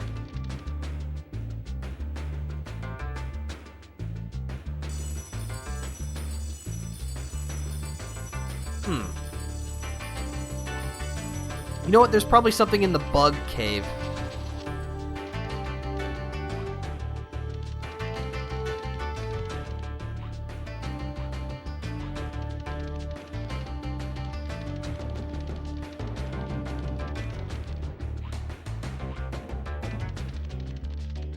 Nope, this area has been cleaned out.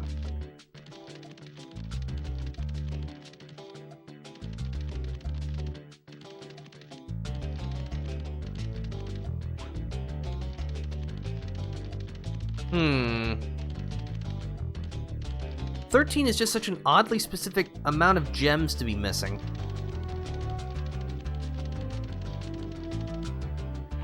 Oh, I see. Okay.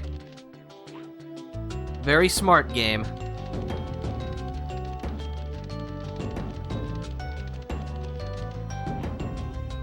Just go right over here.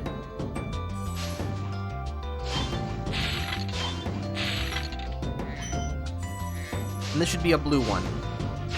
Yep. Okay, that's everything here.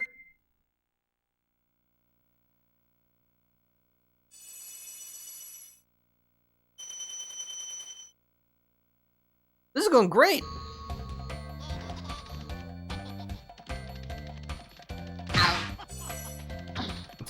Just the synchronized ow. That's just too funny. Boom! Boom! Oh, I missed. There we go. Got him on the turnaround. Alright, Crystal Flight. No, normally that we would go through all the regular stages, and then the boss stage, then the flight stage, but the flight stage is right here, and I'm lazy, so...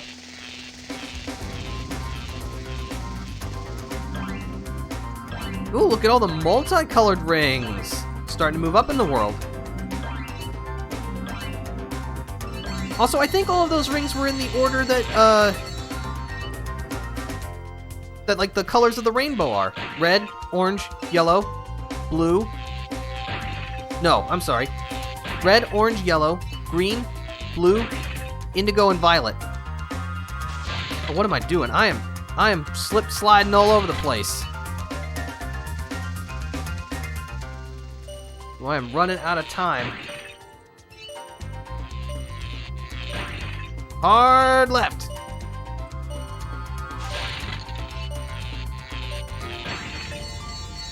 Oh, boy. Oh! Nope. Alright, I clearly did that wrong.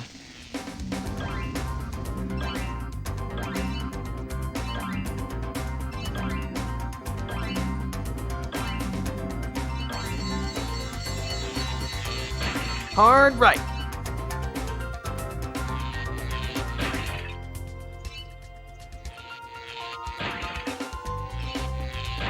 Alright, let's not get distracted with the treasure chest this time.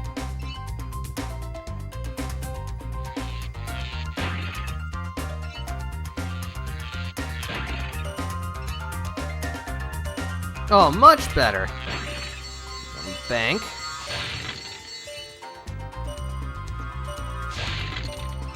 Boy, they sure put you on a tight time limit here.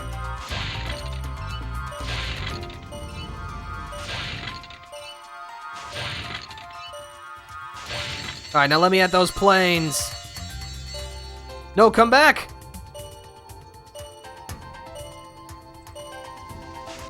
Nuts. Alright, I clearly have to go for the planes.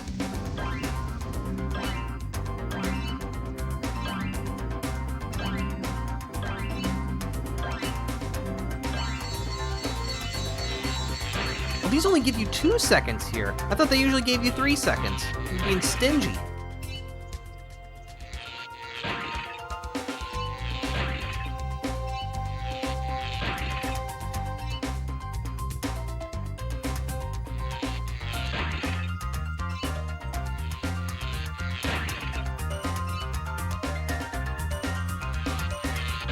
Alright, it's plane time.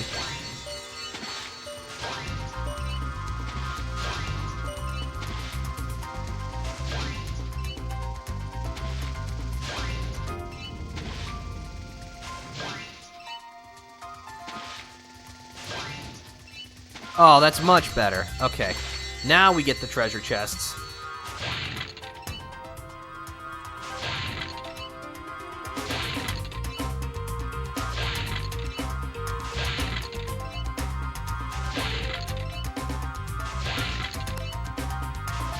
Alright, that's how to do it.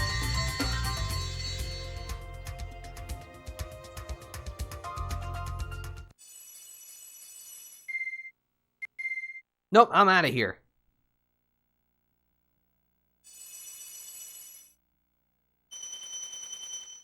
Look at all that money.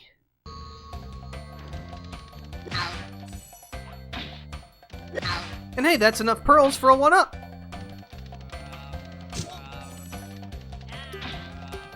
Alright, let's head to Wizard Peak.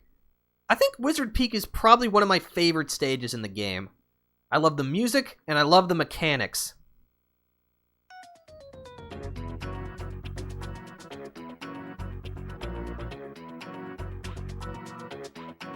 Now let's see, we could go straight, but we're gonna go...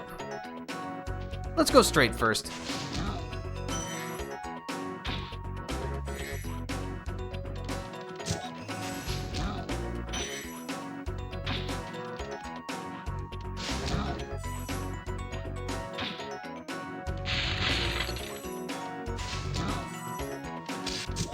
Whoa, whoa, whoa, wow, watch it!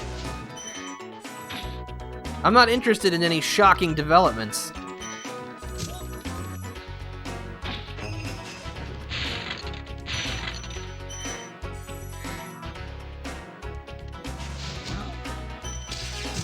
Bonk. Get out of here. Alright, this is going great. Jarvis, why are you not in a jar then? Welcome to Wizard Peaks. This is my favorite supercharge spot. Use it to bash those wizards. So yeah, if High Caves was where you tested the supercharge, Wizard Peak is where you put it to good use. It should be noted that you will lose speed if you supercharge up a ramp in the opposite direction. So you can see, like, my smoke has become white instead of the yellow smoke that we would normally have.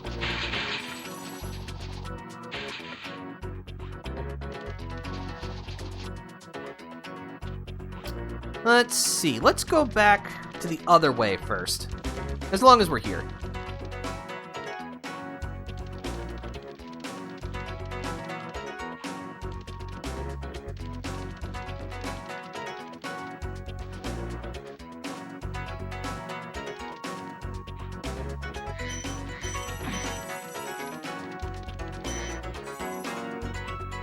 Here's a question for everyone. Oof, almost didn't make that. What's your opinion on 3D collectathons? Because I know they've kind of fallen out of favor as, like, technology has improved. Because here's the thing you gotta remember. Collecting stuff was so popular in the early days of the Nintendo 64 and the Sony Playstation because, well, really this was the Wild West of 3D. You know, 3D was untapped. No one really knew what they were doing in making 3D worlds to explore. It was really hard. I mean, okay, I'm not saying that it's gotten magically way easier to develop worlds these days, but, you know, the technology was far more limited back in the 90s, so it kind of makes sense that most games kind of involved collecting stuff. Because, you know, it was a very simple way to motivate gameplay. Because, let's face it, most of us are, like, hardwired to like collecting stuff. So it's just like, ooh, shiny object, pick them up. And, you know, the game just kind of strings it along that way. But I think as technology has improved, you know, we don't have to rely strictly on just picking up shiny objects in order to motivate us. You know, we can create actual missions and, you know, have more complicated AI and all that kind of stuff. So that's kind of why the 3D Collectathon is, you know, kind of fallen out. I mean, obviously there are games that have brought that back, you know, like Yooka-Laylee and A Hat in Time. But really, the 3D Collectathon's heyday was in the 90s and early 2000s, and I don't think we'll ever get back to that, but that's okay, I think. Also, hello, Baked ZD, we're glad to have you here. That snow enemy just clobbered that... Thank you for releasing me. Yes, I know, but can we just... That big snow lug just crushed the little wizard guy. Like, just like that. Why would you do that? I mean, I guess it's to just add, you know, some... I'm not even sure what that adds. That's just cool, but, like, I didn't know they did that.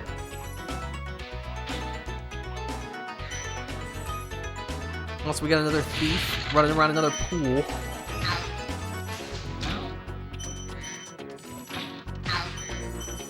We'll just do this. You're dead. Boy, was that tough. I think we're almost out of eggs to collect. Yeah, there's one more egg in this stage, and then we're done. That's where all the eggs are.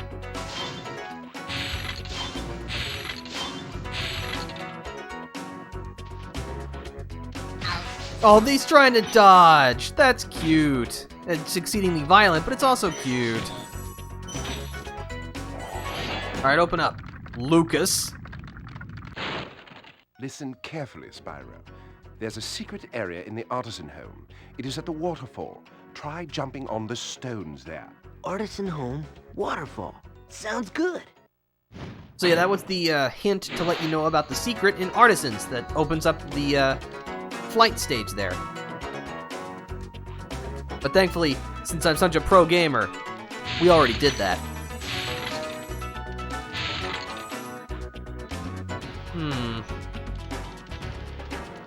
Alright, so this is where the supercharge can really flex its muscles that it doesn't have because it's a game mechanic and not a person.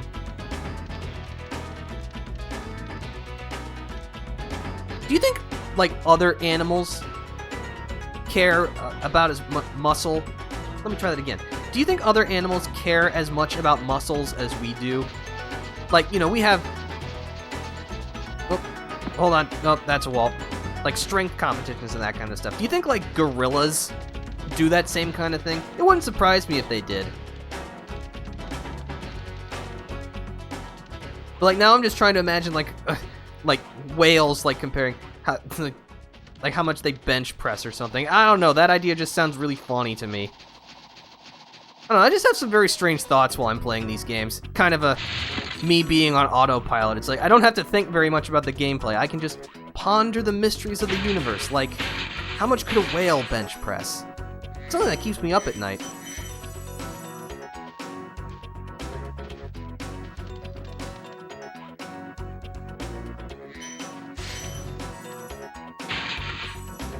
Hey, look at that big old moon.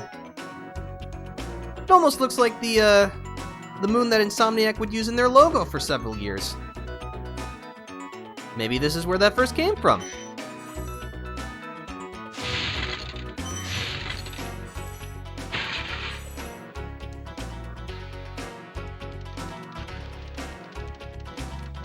Alright, so I want to bash that chest, but thankfully we can do that just from right here.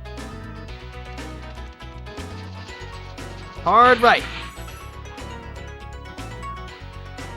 Alright, I'm going to checkpoint my progress. Okay. Because now we're going to have to do a pretty big supercharge jump.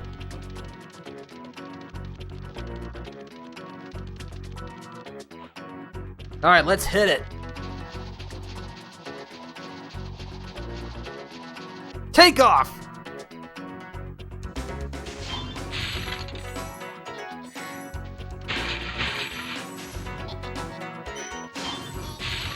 Also, there is a thief here, as you can hear.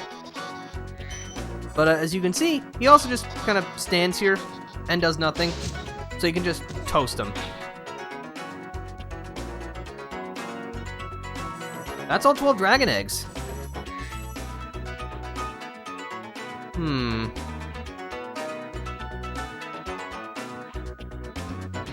Where could I be missing 14 gems? Oh, I think I know. I don't think it's by the exit portal, but I'll check here anyway, because, well, I'm here. It'd be silly not to. Nope, nothing. Okay. Then I'm pretty sure I know where they are.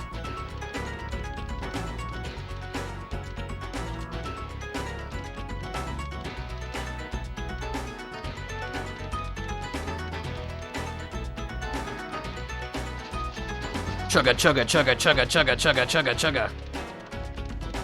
Aha! Need to loop around the back again.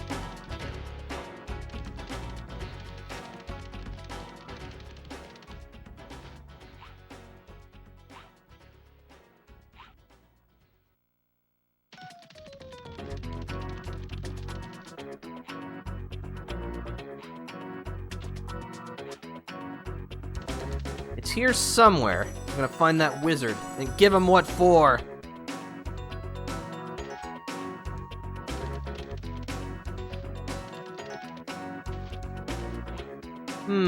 Aha!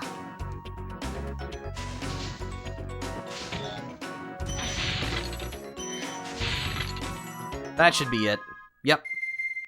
Alright, let's clear out. Oh. Sorry, just bone in my leg cracked. Guess I was just sitting in a bad position. I gotta work on that. I've been trying to work on my posture lately. It's harder than you think. Alright, let's fight this world's boss, Blowhard.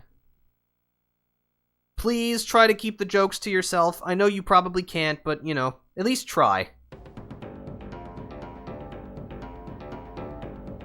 Alright.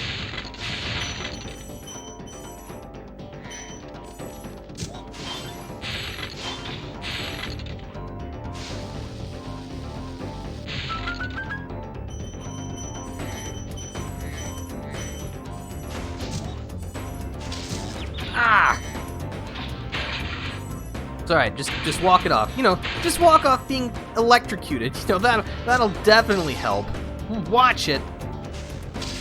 Oh, come on!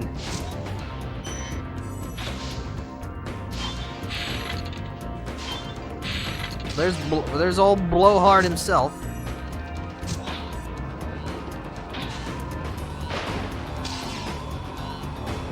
Thankfully, if we just walk up and flame him, we'll be fine.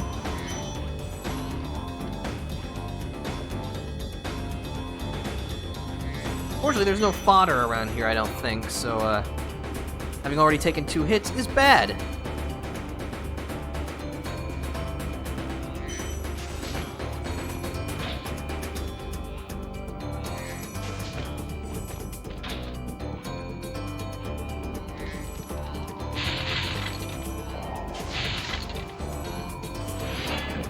Alright, hello, Altair. Thanks for releasing me, Spyro. You have no idea how long I've been trapped in crystal. And, neither do I. Who are you again? I'm out of here. Yeah, I agree. But, like, weren't all the dragons frozen in crystal, like, just a couple of hours ago at the start of the game? So, like, well, maybe it just seemed like an eternity to you. I'd believe that. Oh, yep, I'm dead. Well, it was bound to happen eventually. Thankfully, there was a good old checkpoint right here. Thankfully, I think I'll be fine with my 20 lives in my stockpile.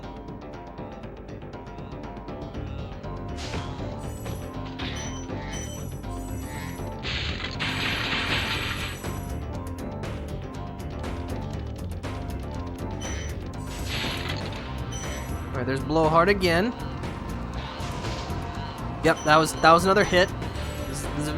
This is a well-designed boss fight that's very challenging and mechanically complex.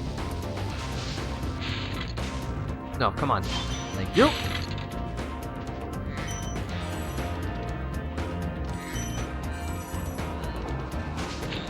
Boy, was that hard.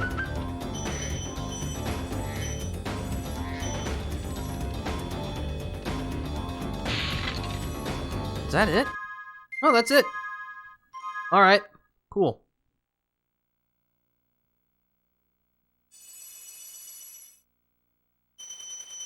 Alright, 5,500 gems.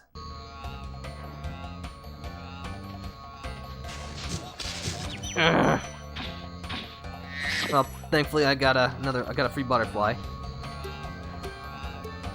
Excuse me, sir. I'm right here. You could not care less. Are your eyes even attached to your body? No, they are not. That is horrifying. Please, you are scaring all of the children. This is why you don't stop and stare at early PlayStation polygons, friends. Because otherwise you'll realize that an enemy's eyeballs are not actually attached to their head. Alright, let's go to Beast Makers.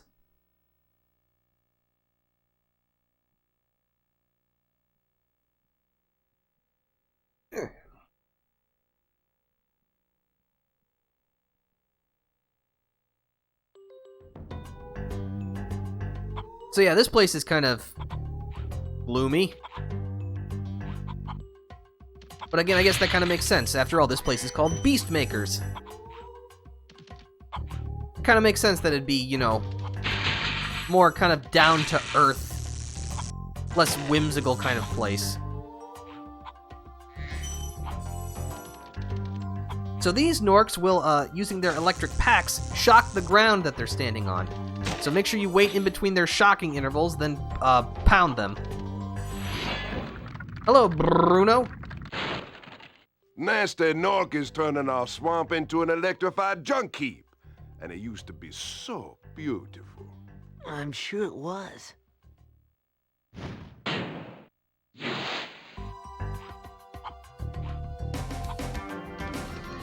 Alright, so I think what we're going to do is, I'm going to complete the hub world by collecting all the gems and stuff, and I think I'm going to call it quits. Unfortunately, I got to prepare for something else today. But thankfully, we're already more than halfway done. I think so, anyway. Let's check the percentage. Oh yeah, we're at 56%. We'll probably have a higher percent when we're done, so, yeah, this is going pretty swell, I'd have to say. No real roadblocks, just kind of cruising along. Doesn't something come out from back behind there? No, from back here. Yeah, there should be a boar that charges us. Yep.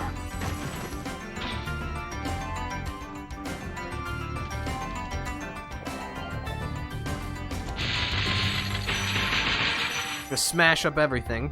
Can I jump down here? I sure can. Ploomp. This is Wild Flight. Scooping up all the treasure. Nope, please let me into the whirlwind. I am, in fact, tall enough to ride this ride. Thank you very much. Rescued Cletus. Spyro, it's great to see you, but I've got to go. Oh, bye. Oh, I missed that gem. I missed another gem. What am I doing?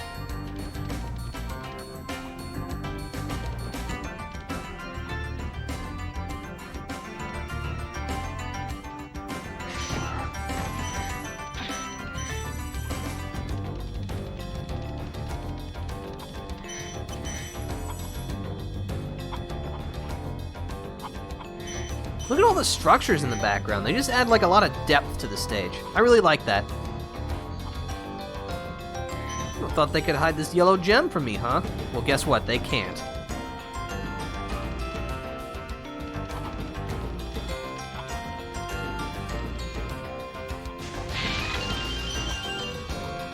A locked chest. Okay. Maybe gots to find the key then. Take that!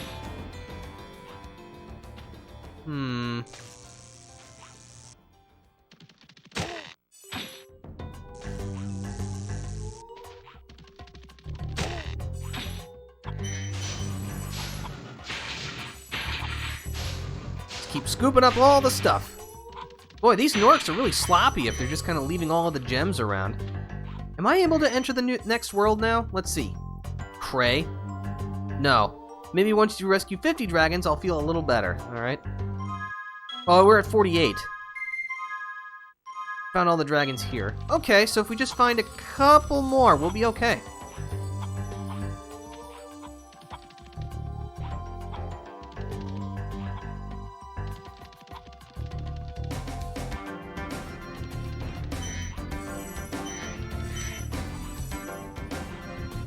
Oh yeah, this is a nice, easy glide.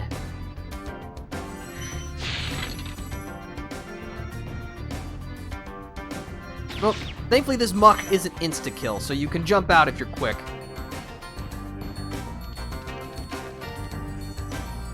Alright, somehow I doubt that there's going to be 45 gems in this chest. Oh, maybe? No, look, put me down. Oh, I stand corrected.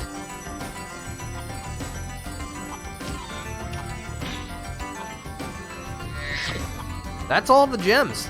And we've unlocked this whirlwind as a nice shortcut. Yep, that's everything in the homeworld.